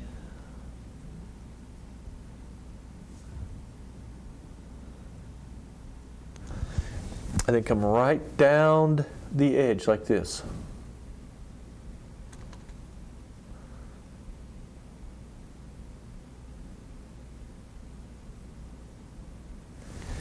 Now, this will come all the way down. It hangs down, like I said, on this side for some reason.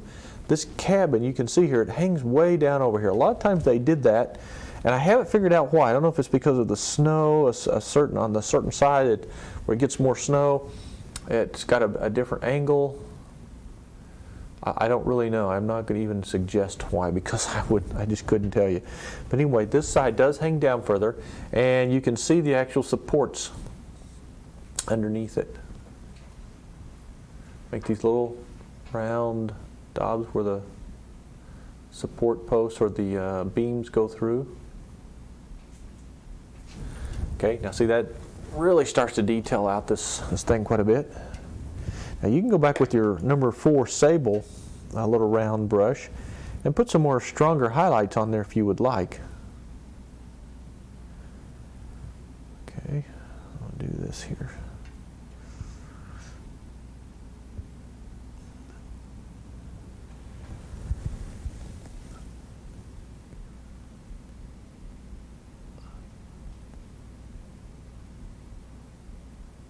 Okay, just like that.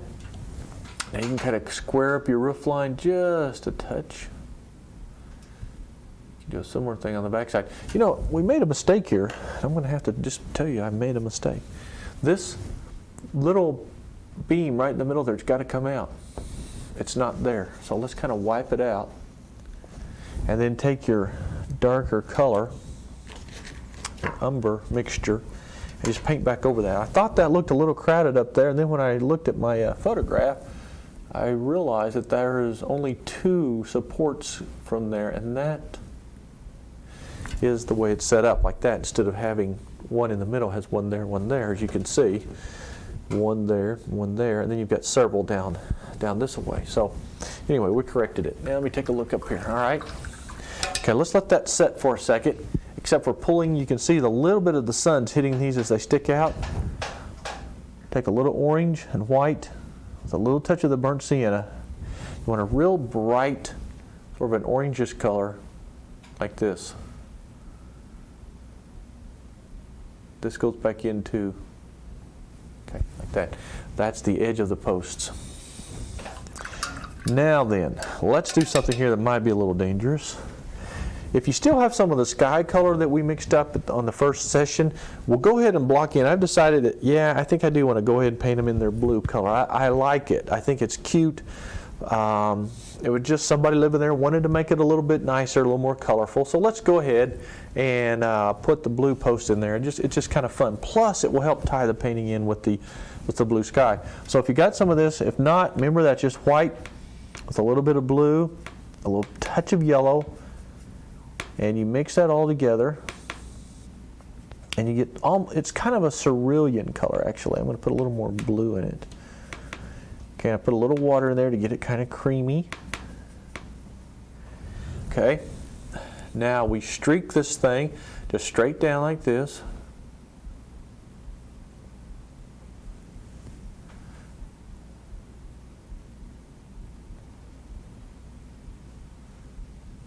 Okay, there's a post there and a post there.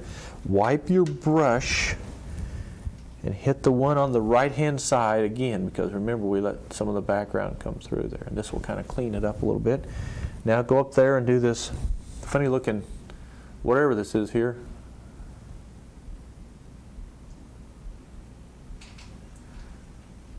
It looks like an ox yoke, you know, that they used to put around the neck of the ox when they used them. Okay, so that goes there. Now we'll have to go in and touch up back inside there, which we can do very easily. But right quick, I want to reload one more time. It's a little bit more white in this. Hit this like that, and then hit this one again. By the way, this is sort of a dull blue. It's not a bright blue. It's kind of a dull color. So now I'll take the dark mixture that we had used before.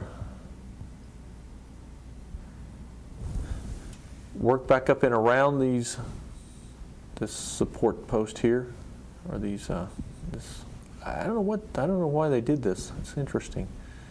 Usually it's just a beam that goes across there, and it just looks like they carved out a log, and it was a real artistic person that built this cabin, I have a feeling. Okay, now there's going to be, now take a little purple, on just a little dab of that brown with some purple in it, and there's going to be a shadow here. Starting right here. It angles down like that. And then this blue post this support is here is a little bit in shadow. You can still see a little bit of the blue, but not as much until you get over here. And then there's a shadow over here also that comes in the other direction. Okay,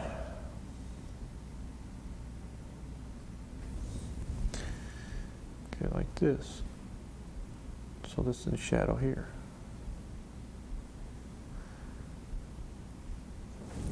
Okay, pick up a little bit more of the bluish color, because I definitely want to see it, but I don't want it to be overdone. There we go.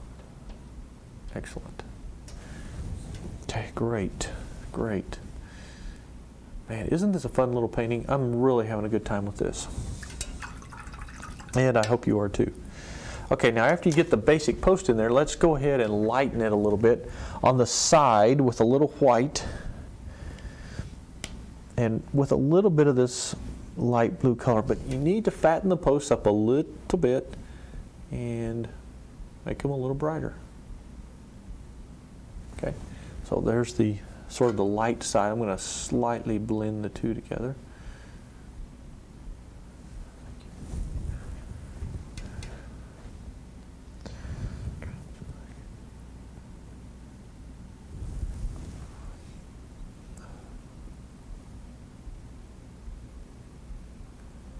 Nice blue, nice white highlight right there.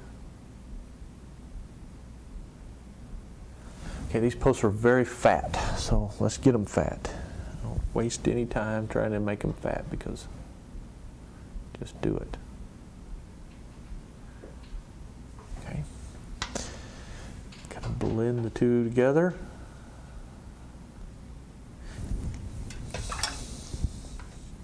I'm going to go on top up here above them. Now you can see this is a little bit more of a detailed painting, and it's great for some of you that have been asking for that, so I hope you're enjoying this, because I sure am. Of course, underneath here there's still a couple of pockets where we need a little shading and so forth. Okay, now around the door, it's got, you know, the what do we call it? Anyway, around the door, we're going to take our sienna and a little bit of our tan color here. It's the facing, I guess you'd call it, around the door. And you got to put a little, nice little clean line right around the door. This squares it up, and we do the same thing for the windows. See how nice that squares it up? That's just exactly the way it is here, and so we need to do that on the doors and on the window. So just square it up here.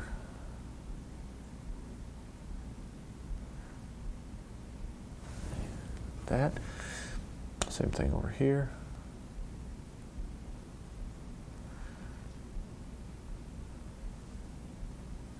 Okay, you can actually see it there. I'm going to darken this window on the left a little bit darker.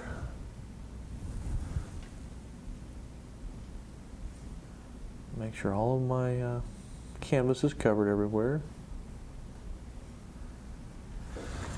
Okay, now then, you can see it's already starting to shape up. It's just falling right into place. Just beautiful. Really a fun little thing. Okay, now then, now that we've got the basics of it here, let's go ahead and block in the other two walls. Okay, this is going to be something that we got to get done right now, or at least try. Same technique that you used before. This part will be a log. It's going this direction this time, and we'll be following at an angle, see, like that. All right, so now you take the burnt sienna mixture, like this, and you go in between the other logs this time, because they stacked on top of each other, okay? Like so.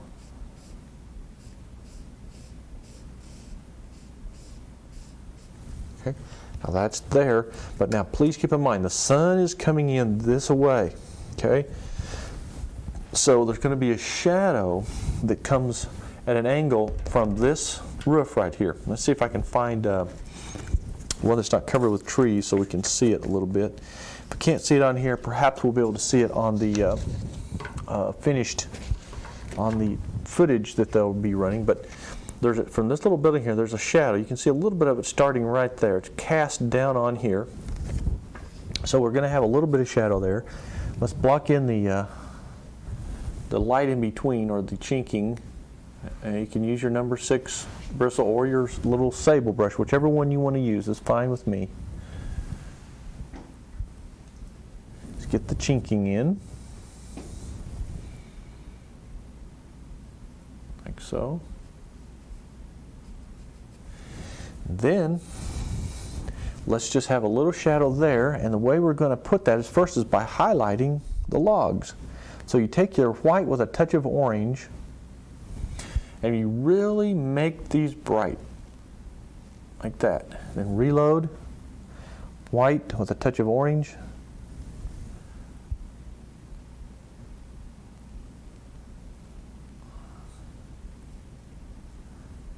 White with a touch of orange. These are much brighter logs here. Okay, because that's the sunlit side. And then the end of these logs will stick out here, and you can't really see them all that good, but they are right on the end here. Okay. And then you take your little round sable brush, and you take your white and your orange again. And of course, at this point, you want to begin using your steady rest sometime. And you go ahead and put the highlight on the end of the logs as they stick out. See, just a little round highlight. And you'll know at that point that that's the end of those logs. See, as they're sticking out on this side. Problem is you can't really see them anyway because of the bushes, but you'll see a little bit. And then, of course, the other ones a little darker, they will have a darker thing on this side and here.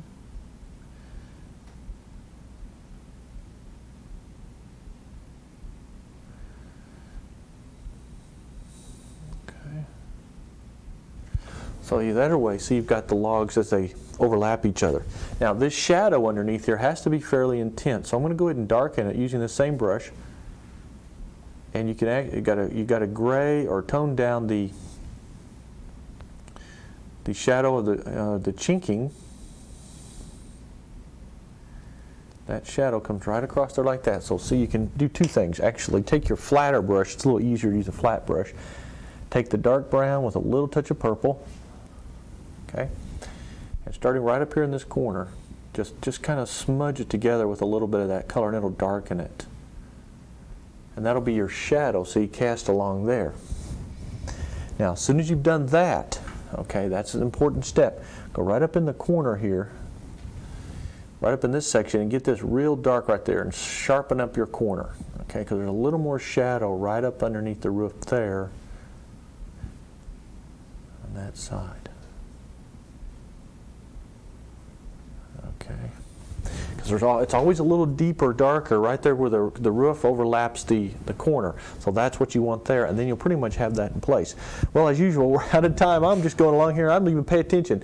Hope you've enjoyed the program today. Next week we're going to get a little bit further, and then the following week we'll have it finished. Okay, so 2 more times. God bless you. Stay inspired. Keep painting, and we'll see you again right here on another Inspiration of Painting. Now remember, our light source is coming in from the right-hand side, so we have, this will be a darker value, this will be a lighter value, okay? Now we're going to use our number 6 bristle brush.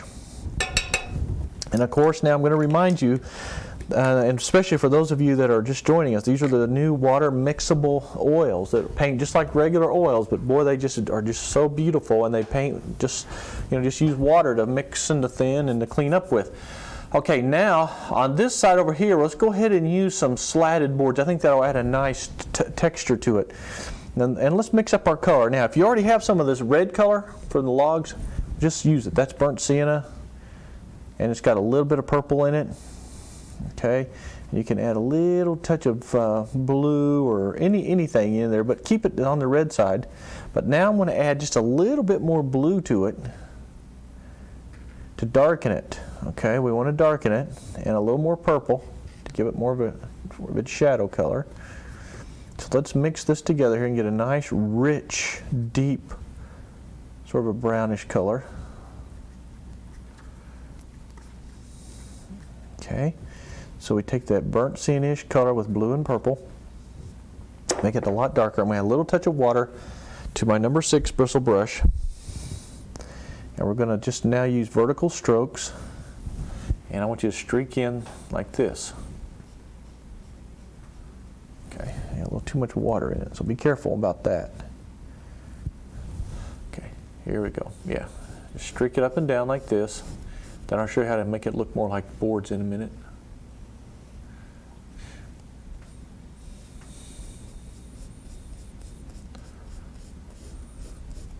Just up and down. Nice vertical strokes.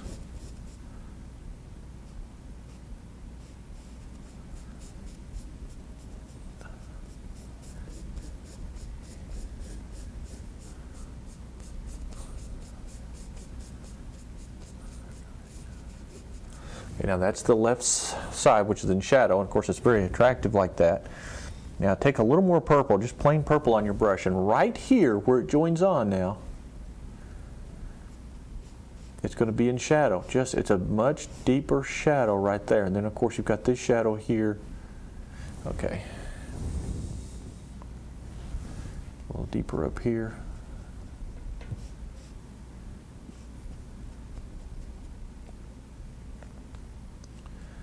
But see, it's a fairly good shadow right there. It's nice and dark, and you can't really see a whole lot else. It's a little bit shadowy here cast from this roof that's sticking out. So I'm trying to darken that a little bit. That's pretty good there. Okay, a little darker there.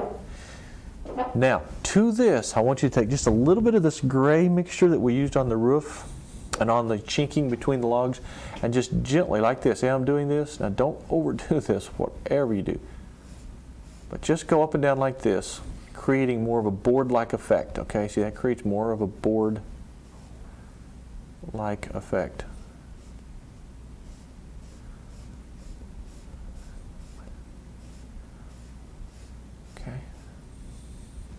Now see, that's a very important step. Then you take your little flat sable brush and take that real dark brown that we use for the shading, maybe a little blue to it, and get it real dark. There's a window right here. It's a real nice window. Okay, that's see already.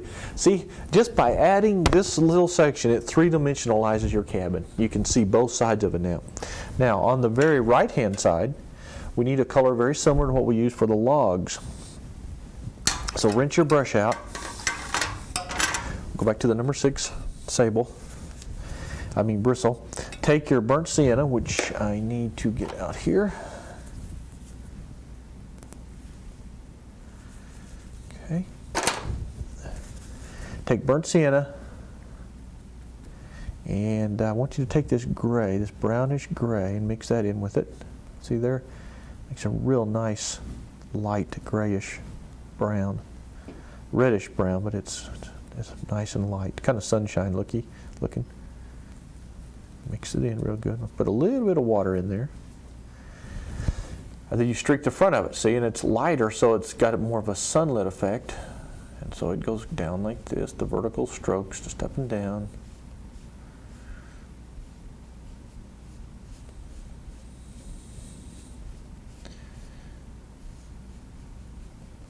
Okay. Now you do the same thing with it that you did on this side. Rinse your brush out. This is the number 4 sable. Take that gray color, but I want you to add some white to it now. Make it lighter. So I've taken the gray and just added some white to it. Now streak the front of it like this.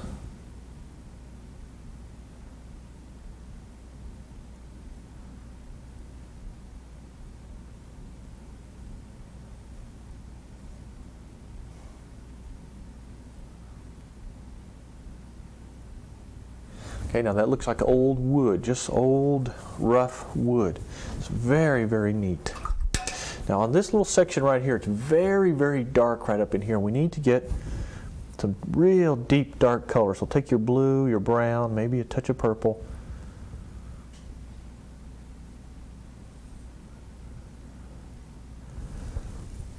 And I want you to get this very, very dark right here,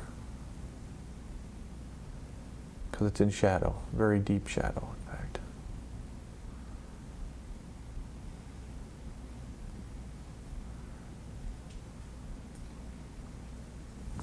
Okay, see, that creates a nice effect.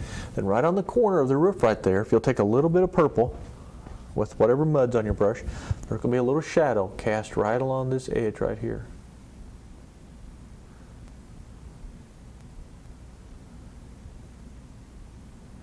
Okay, so the edge of the roof will catch a little bit of shading, which adds really some nice character to this.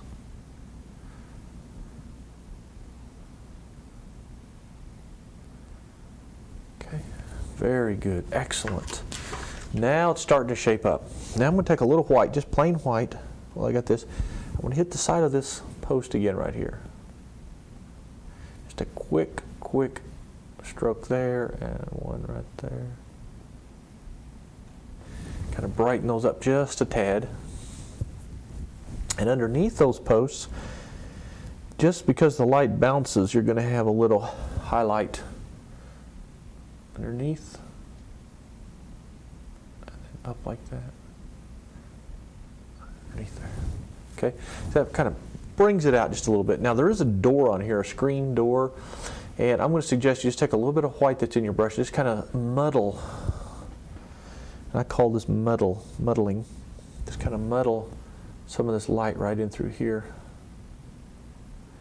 You know, kind of smudge it around a little bit. Okay. That just kind of gives it a little bit of texture. Also, now we're going to go to work on the foreground here of the building, the underpainting there for the porch, where the stone goes, and the old stone foundation. What you're going to do there is take some blue and a little bit of this red color, this sienna color that we used on the side of the building. Okay, add a little blue to it. See, it makes it more of a gray. And we're just going to simply smudge in the shape of little stones, and then we'll put and they were not, there's no mortar, they were just stacked, chinked together and kind of put together like a puzzle. So right here, starting underneath the porch, let's put a little line right there, for instance. Actually, it should be lighter than that. Let's make that lighter, add some more white to it.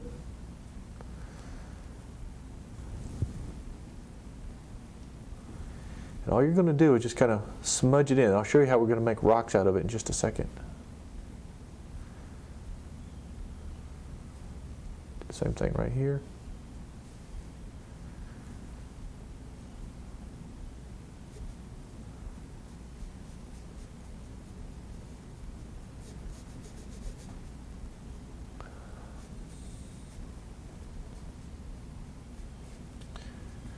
Okay, so you kind of block that in.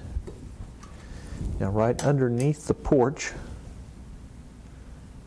you're going to have a real deep dark shadow, sort of an overhang, just like on the roof. Using my number 4 sable brush, my round one. Then what you're going to do here is take the same color and you just chink in between the rocks here. For instance, now, say we're going to have a rock there, you just kind of put some little dark lines, sort of like stones that are stacked up on top of each other, and it looks like, you know, they've been stacked. So that's what you want to do, is stack the stones by putting these nice little dark lines around here. It's a real neat, fun little porch to play with because it's got some really interesting details here.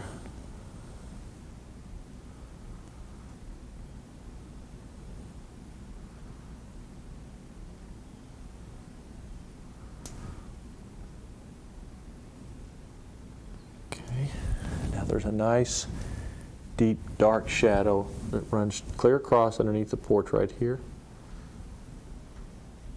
because there's a lip that sticks out there that sort of overhangs that.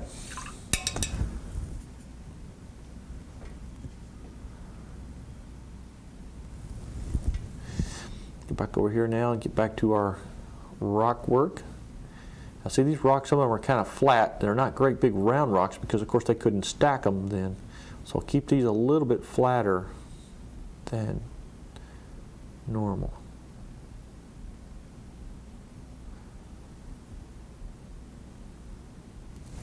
Like so. It looks just like old rocks.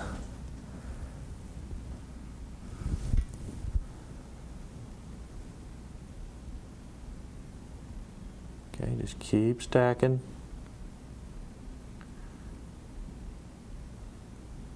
This deep dark shadow.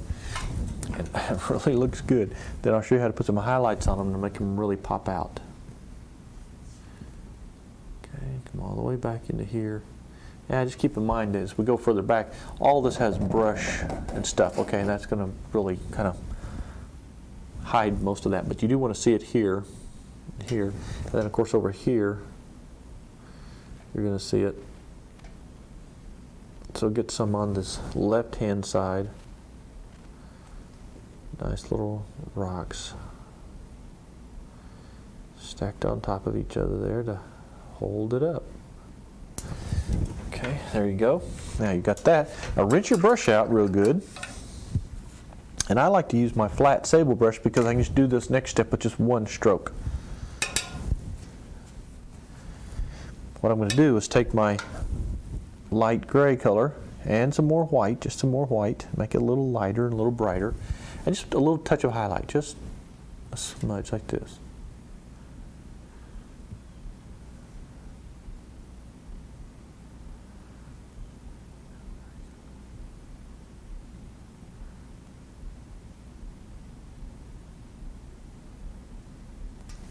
Okay, so that makes that side pop out just a little bit more. Now rinse your brush. Now take your dark mixture that we use for the shadows, a little bit of this gray to it, and create sort of a middle range dark. and come across the front of the porch here. This is what we'll use for the underpainting for the steps. Now these steps pretty much go clear across. Just follow them like this, then we'll put a highlight on them. Just come right across the front. A little too much water in there, I'm afraid.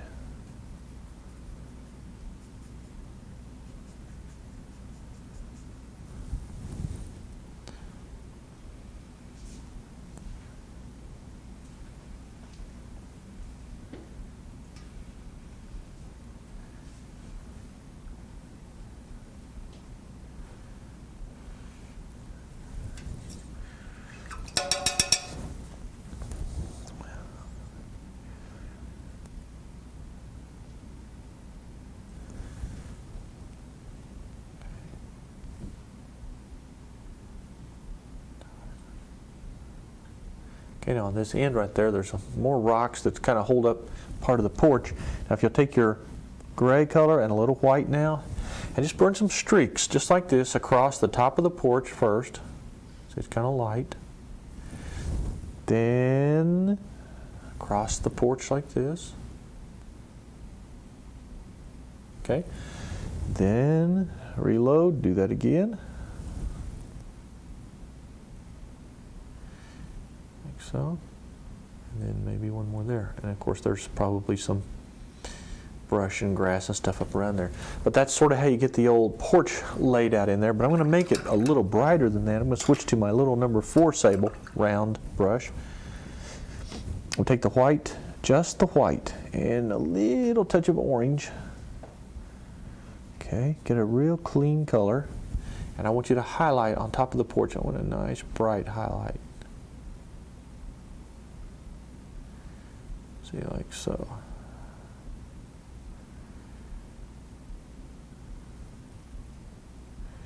It looks just like the sun hitting the top of the porch there, coming through there. It really is neat. Now that's an old slatted porch.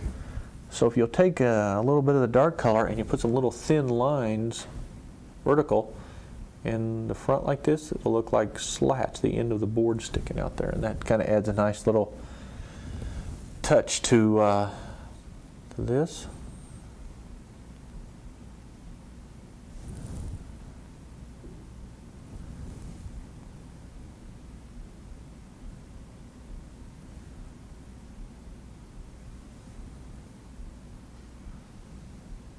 Okay. Now you see all the little tiny things that really start making this painting come alive. It really is exciting. And it's not necessarily that you have to have a lot of detail in it, because you don't. It's learning how to put the right stroke in the right place at the right time to give it the flavor or the character that it actually needs. Okay, a little shadow there. Okay, now then, let's analyze this thing before we go any further and see where we need to go with some of the other, aspects of the building. Number one, there are a few little details that we need to add, like the stovepipes and maybe the window panes, a couple of those little things. And I want to go ahead and get those done, because in our next session next week, we're going to concentrate primarily on finishing up the landscape around it, minor details and highlights on the building, and this little fence that goes across here. Now, those are all things in themselves that are interesting and fun to learn, okay? But right now, take your script brush now, or your liner brush, and take a little bit of your gray color, that light gray that we used before.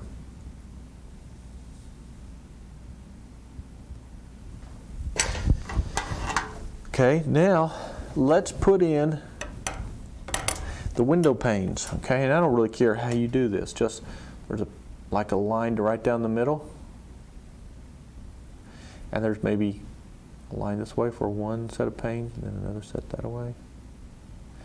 And let's do the same thing over here.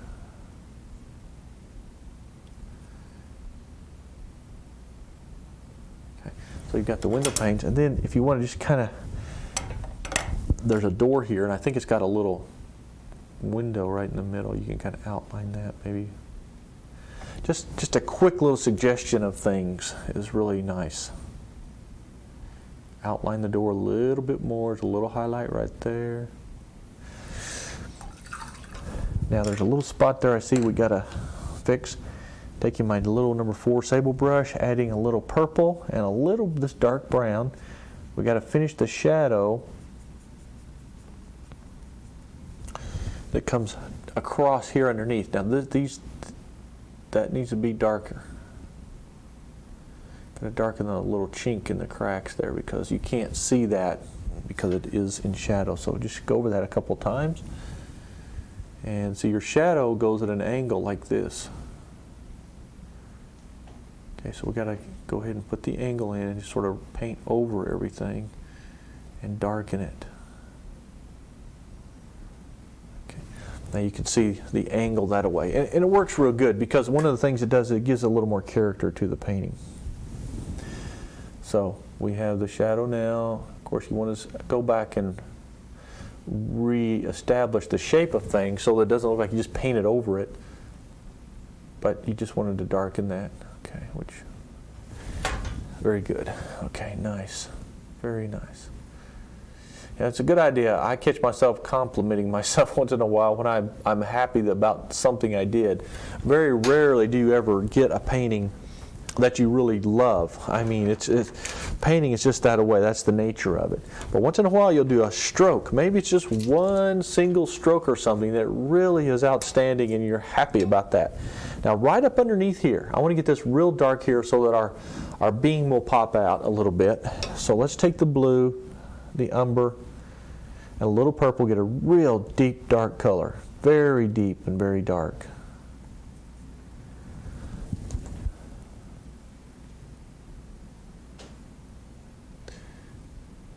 Just get this nice and deep back in there. And just by darkening that, you can see now that really pulls this front part out.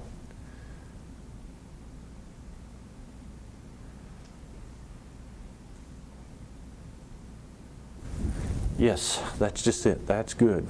Excellent. Okay, now after you've kind of got this stuff done, let's get the stovepipe in on this side. Okay. Now it's just this one's angled for some reason. I don't know why. I see here it is back here, and it's a real dramatic angle, but we'll go ahead and do it that way. It's just like that. It's got a little top on it. Looks more like a vent from a bathroom or something, but that's fine. Whatever it is, it's got to be there. I like the look of it. Okay, then we have an actual stovepipe that comes out of the roof up here.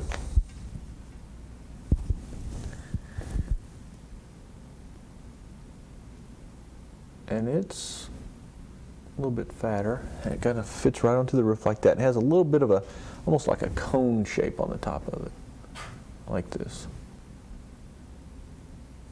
Then if you want to put a real thin, snappy highlight right on the edge of it there, just take a little white, just kind of thin it down, and with a touch of that orange. Now we use orange a lot because it's a sunshine color, okay?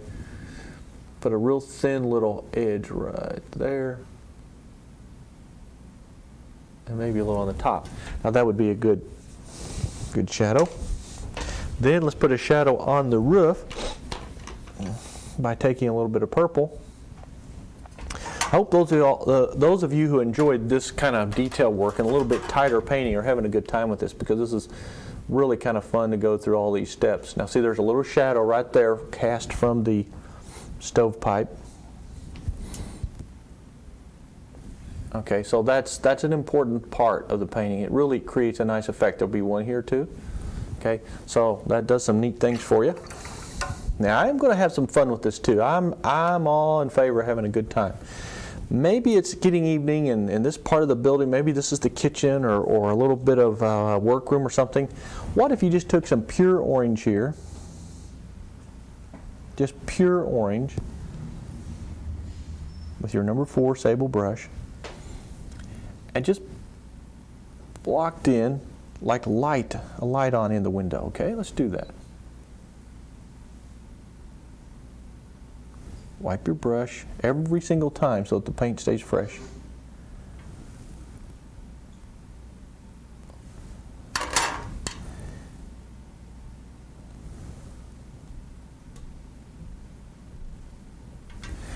Now, see, that kind of creates the effect that there's something going on there, some live stuff going on.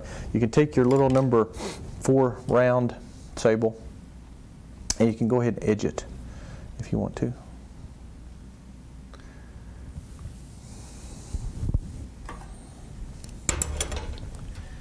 I'm going to clean it up like this.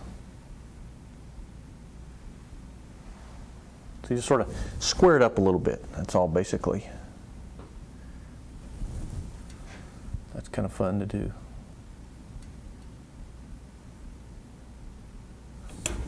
Then if you want to have a little smoke coming out of the chimney, all you have to do is take the same brush with a little bit of white. A little too much water there. Work it into your brush. And of course, it's going to get a little muddy because you've got other colors, and that's what you want. You don't want it to be pure white anyway. Turn it sort of sideways like this, and the smoke will come out from underneath this thing. So just kind of wiggle. Just kind of let it blend in with your colors and just kind of drag it out there like that. Isn't that a neat thing? I think that's so exciting to see that. So it gives us a little interesting effect that maybe there's someone living there and they're actually functioning as a family or whatever they're doing, and they're cooking dinner or whatever. Just have some fun. Now a little highlight on the side of this little pipe here. And so little by little, the whole thing now starts falling into place. Now I will say this, at the very end of this, take a little bit of dark color, like a little umber,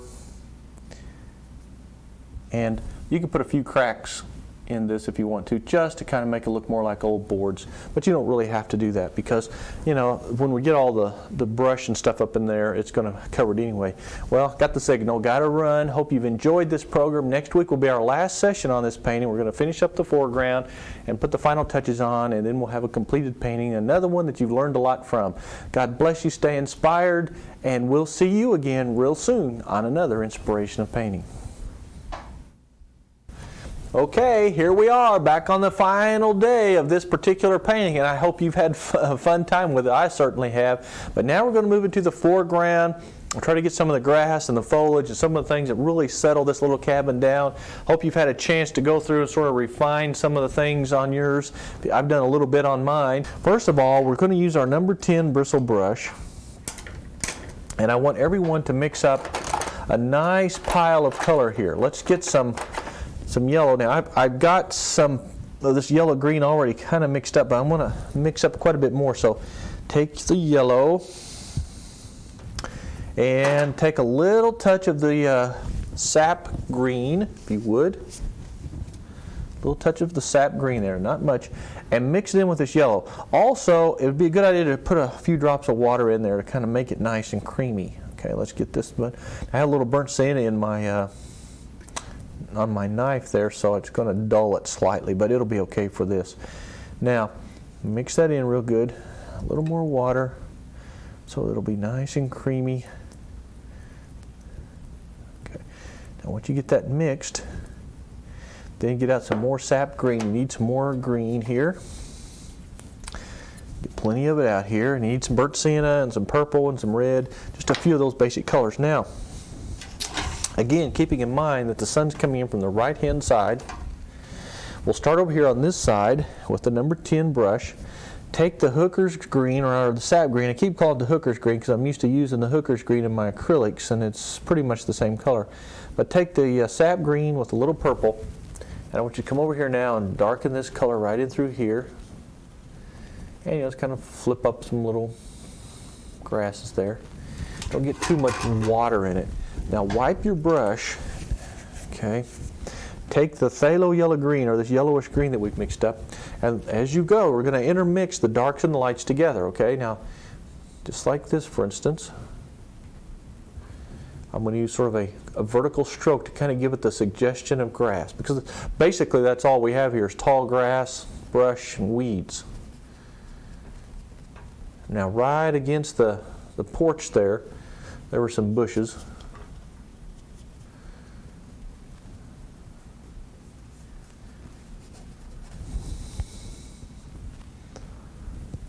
Okay, pull up like this.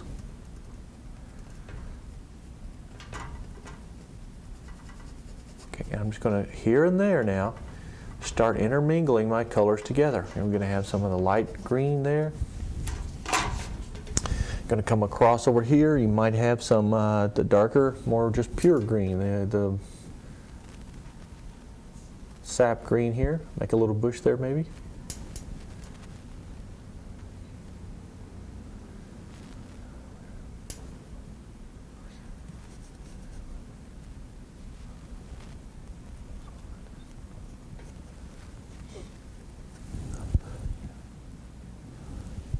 Okay, then come over here.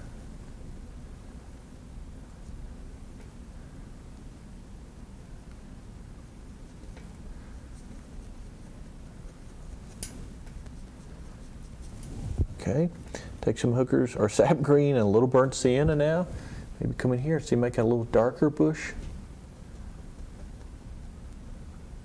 Pull it up a little taller now. See, it comes right up against this cabin. Nice little contrast of light right there is excellent for this. Just, you got to get this contrast in here or this just doesn't work. This is such a pretty little setting. Kind of scumble around here and creating some little pockets of dark and light and little textures of bushes. Like I said before, I don't want to cover the cabin up quite as much as the photograph and the footage you saw. So let's just be careful. Now come over here with some more highlight like this to kind of three-dimensionalize this thing. A little bit more.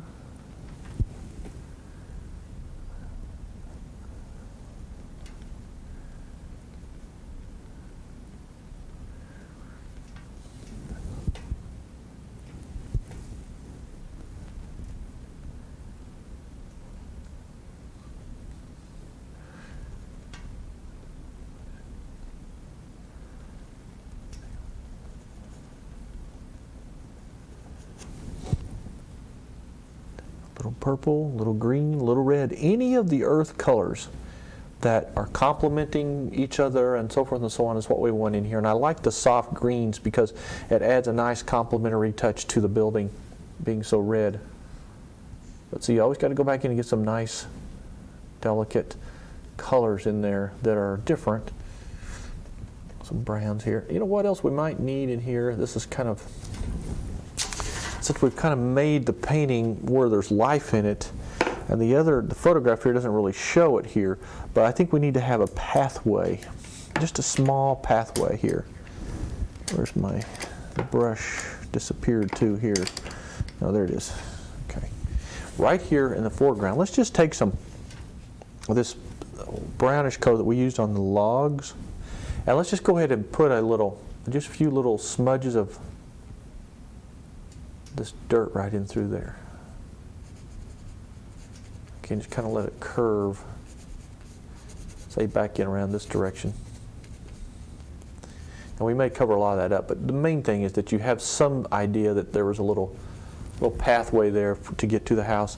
Then on the opposite side of it there, you can take this yellow-green, see, and build in some little grass on the side of it like this, almost kind of like a hillside. So let's kind of do that.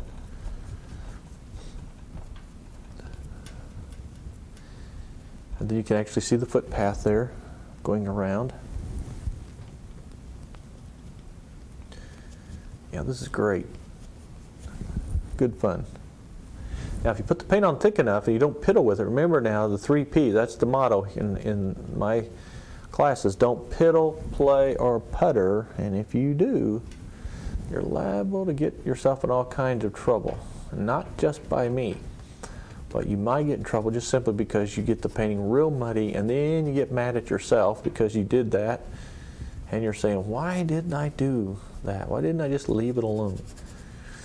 But we're all guilty of overworking. I mean, I'm one of the worst. I used to spend more time trying to fix things. And okay, now I'm just throwing in basically everything that's left on my palette that I've been mixing over the last few months, the last few weeks. I got some dark grayish greens, brownish greens. I'm going to throw in some of anything. This olive color here. some browns here that I'm going to go ahead and kind of do this, maybe make a little brown colored bush right there. Anything that will give this a little more character, that's what you need to add. See, just like that.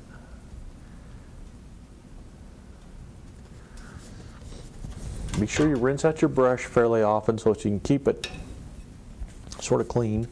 And right there, I want to get some really brighter color. Like sun's hitting that. Now don't paint it too much there, it'll turn to mud on you. I know you get tired of me talking about this mud issue, but I have taught more students over the years, thousands and thousands. And everywhere I travel now and hold a workshop or seminar or a lecture, and I critique paintings, the biggest problem still that exists is that most people that have not had a lot of experience in painting and haven't had a lot of training really just overwork it to death, and your painting gets real gaudy with the wrong color schemes and lots of mud. And that's what I really want to try to help you get away from. Now let's go down in here, a little bit of grass.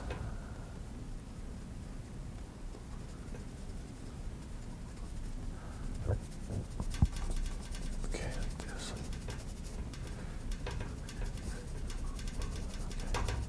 So I'm just kind of scumbling. I'm just having fun. There's no secret to this other than the fact that you want to compose it properly and you want to give it good color. The texture is what really makes it come alive, and that's what you want to add in there. There's plenty of texture. Okay.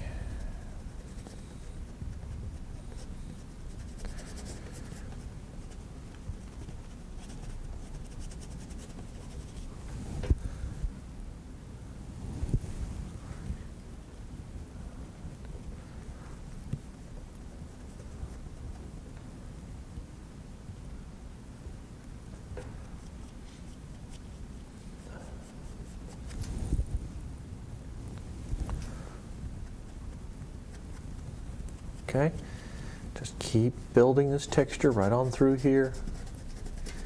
And the pathway will just sort of curve around and in some way just sort of disappear.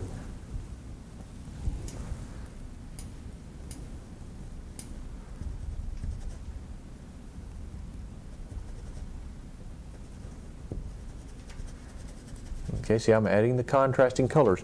And this is where you'll come in at times. I just kind of dab like this to create the texture of a little bush there, or a little twiggy branch, or just anything. You don't want the same colors, the same textures.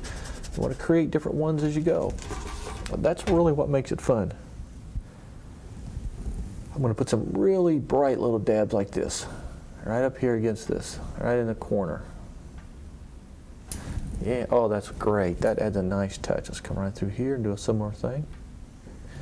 And right over here against your building, I want to do something kind of like this. Just fuzz it up. Kind of settle the building down. Kind of flatten it out here a little bit. Then it kind of goes down into a little hill right here. I don't know if it really does, but we're using our artistic license and we're going to make it do that. See, the fun thing about doing a painting now at this point, you never copy anything, you just let it happen. You know, whatever makes you feel good, you just do it. So now I'm throwing in all these colors that were on my palette because they're all conducive to this painting, you know, from a compatible point of view, and you can just kind of throw in darks and lights and some of the tans and the browns and the grays and just have a great time with it.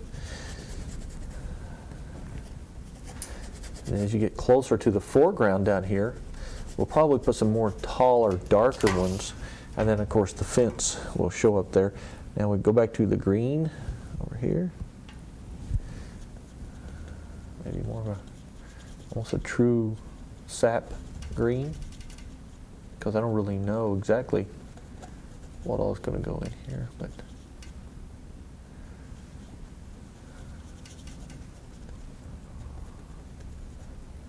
okay, see, I'm just pulling in some nice little, so it looks like the light's coming through, filtering through the little bushes and the grasses, and this is a good thing for you to learn. It also teaches you to loosen up, not be so tight, just have some fun with what you're doing here. That's the key to this, is having a good time with it. As you come further down into the foreground, you switch into some of your darker, more olive colors like we got here. There's no problem.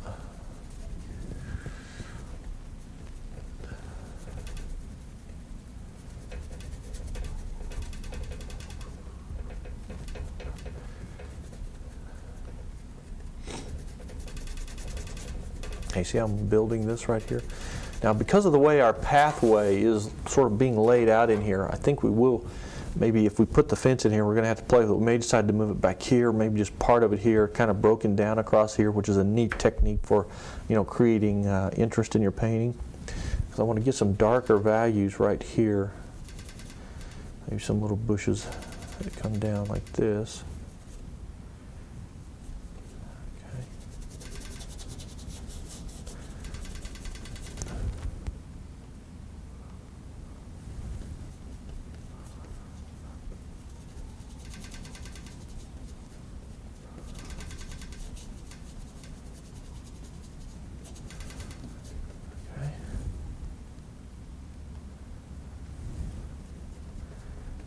Dark lights.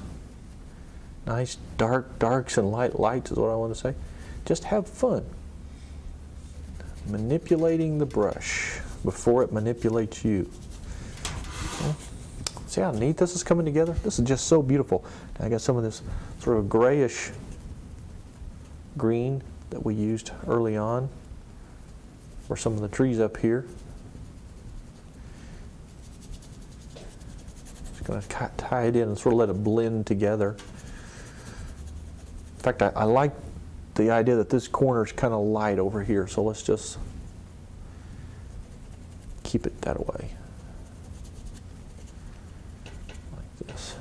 Okay, now we're making some progress because there's a couple of fun things I want to do towards the end here, and we never have enough time. We really should be able to paint 2 or 3 hours at a time here on the program, but they won't let us, so we have to move on.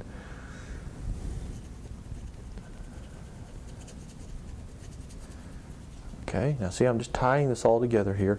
Maybe right in the very corner here, you might want to make a darker, more greenish bush just to kind of hold your attention and maybe a little texture there. See, I'm just dabbing.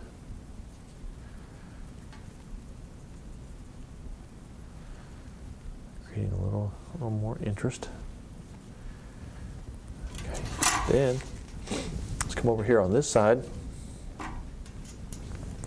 Right down in here, let's finish out using our, we'll have to scrape it together here and maybe just kind of lay this on with my knife just to get it on there. Because I'm about to run out and I want to have some nice light green right there. Take your brush and do a lot of things with it. Create little pockets of brush. Bushes, grasses. And just by virtue of the fact that it has a lot of texture, it really looks good.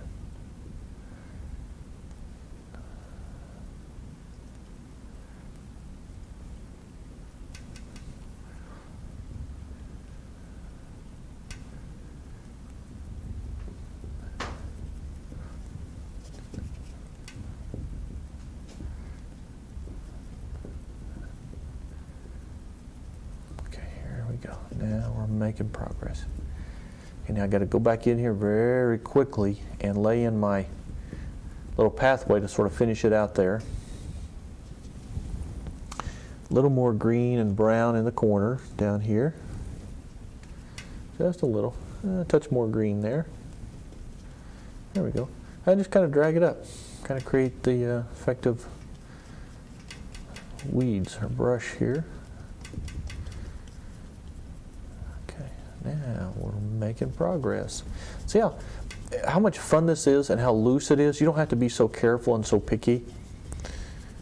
I used to watch all of the TV shows, the art shows when I was growing up as a kid, and I used to go to museums and things like that. One of the things that amazed me the most is how a painting could look really sloppy up close, and then when you stand back it looks almost like a photograph, and that's the way it's done, very loose and free like this. You got to learn how to just leave the strokes alone. Don't go in there and play with it, like we've talked about before. Let's come in here and just get a little bit of light on the road.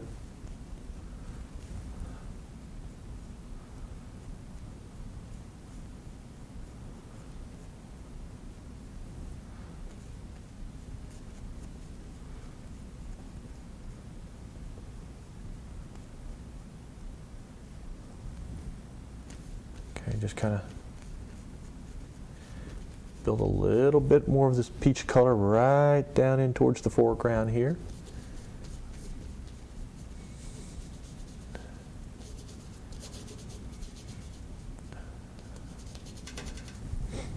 Just a touch more. Then you got this part done. Now see that? By making this road or this little pathway kind of reddish, it really ties into the greens. Now the fun part of this is for you to take your script brush. Oh, it's all been fun. I want to take my script brush now and just start adding things, the little details. Like for instance, you might want to come in here with some little twiggy branches. I'm going to take some of this brownish color we've got here, and wherever, say maybe right here. You've got to occasionally have some of this stuff in here. There's lots of little dead twigs and branches and little things like that that kind of add a little interest to the painting. You can put some little leaves on it if you want to, or leave it just sort of blobby. Just kind of have a little fun with it there, creating some interesting lines.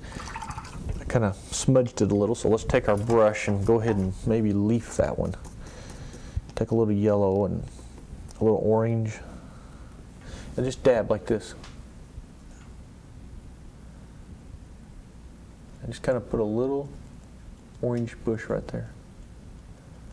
Yeah, that's really good. See, that adds a nice touch to the painting. In fact, while you have the orange on your brush, go ahead here and there in selected areas and go ahead and lay in these little orange colored flowers, ground cover, seed pods, whatever you want, whatever they are. And there's a variety of this kind of stuff in here. You can pick up pure red now. You can pick up some of that red. And in selected places, just dab in some really nice little red flowers. Because they're in here. This stuff is right here, existing right now. And you need to get some of it in there. Isn't that pretty? That's just an excellent way to finish out your painting, is by having all these little touches of highlight. Let's see, I'm going to come in here right like this. Just kind of create some color for yourself. Now, here's a good thing to do too. It's your painting, okay? And so at that point, you can make the decision what other colors you want to use to finish this with. If you want to put some purple flowers in there, some pink flowers, it really makes no difference to me. But now I want to go ahead and try to put this old fence in here. And let's take our number 6 or number 4 flat sable brush. And what I'm going to do is just take this brownish color that we use for the log or the side of the building there. It's got the burnt sienna, a little bit of purple, and a touch of orange in it maybe to kind of brighten it. But I want to go ahead and block it in here first. We'll put the first post, say, right here, like this. Okay, make it fairly tall, about like that. And see, I've leaned it just sort of a little bit right into the corner. And then let's put the second one, say, about right here. Okay. Okay. Now we know that this fence goes right on across the page. There's no doubt about that. But we also know that this pathway has to kind of come through. So let's go ahead and just put the other post right here. And we'll just sort of assume that there's a gate here someplace. Okay. So then you come across with the first board like this, and we want it sort of at an angle. Like this. Don't be afraid to do this. Now this is where a lot of you really lose your courage. Because you work so hard on your underpainting, the ground and the grass, and you say, oh, I can't do that. Well, if it really aids the painting, then you really need to be able to do this. You need to be able to put this fence in there. It won't hurt you, and I'd say there's probably going to be, let's put 3 posts, 3 boards across it. Okay. Across here like this, across here like this. And really it's just kind of broken down, but that gives it the character. So I'm angling it sort of in this way.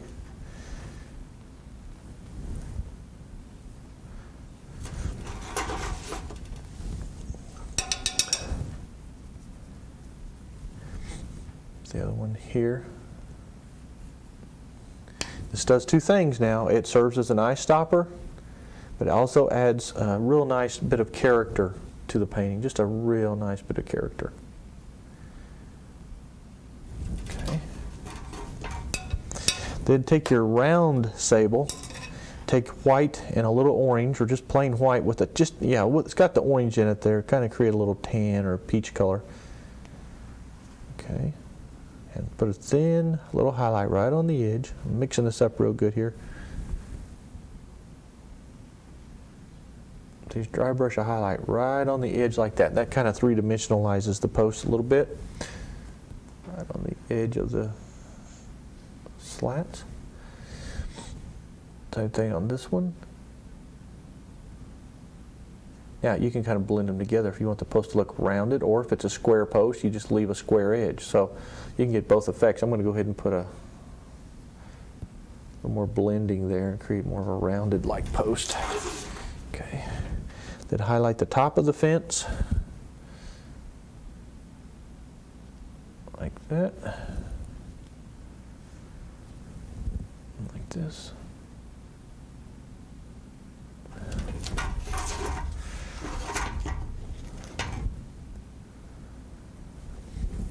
The top of it here.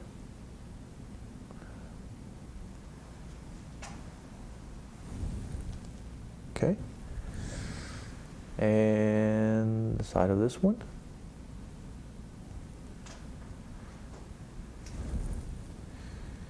And then the top of this one.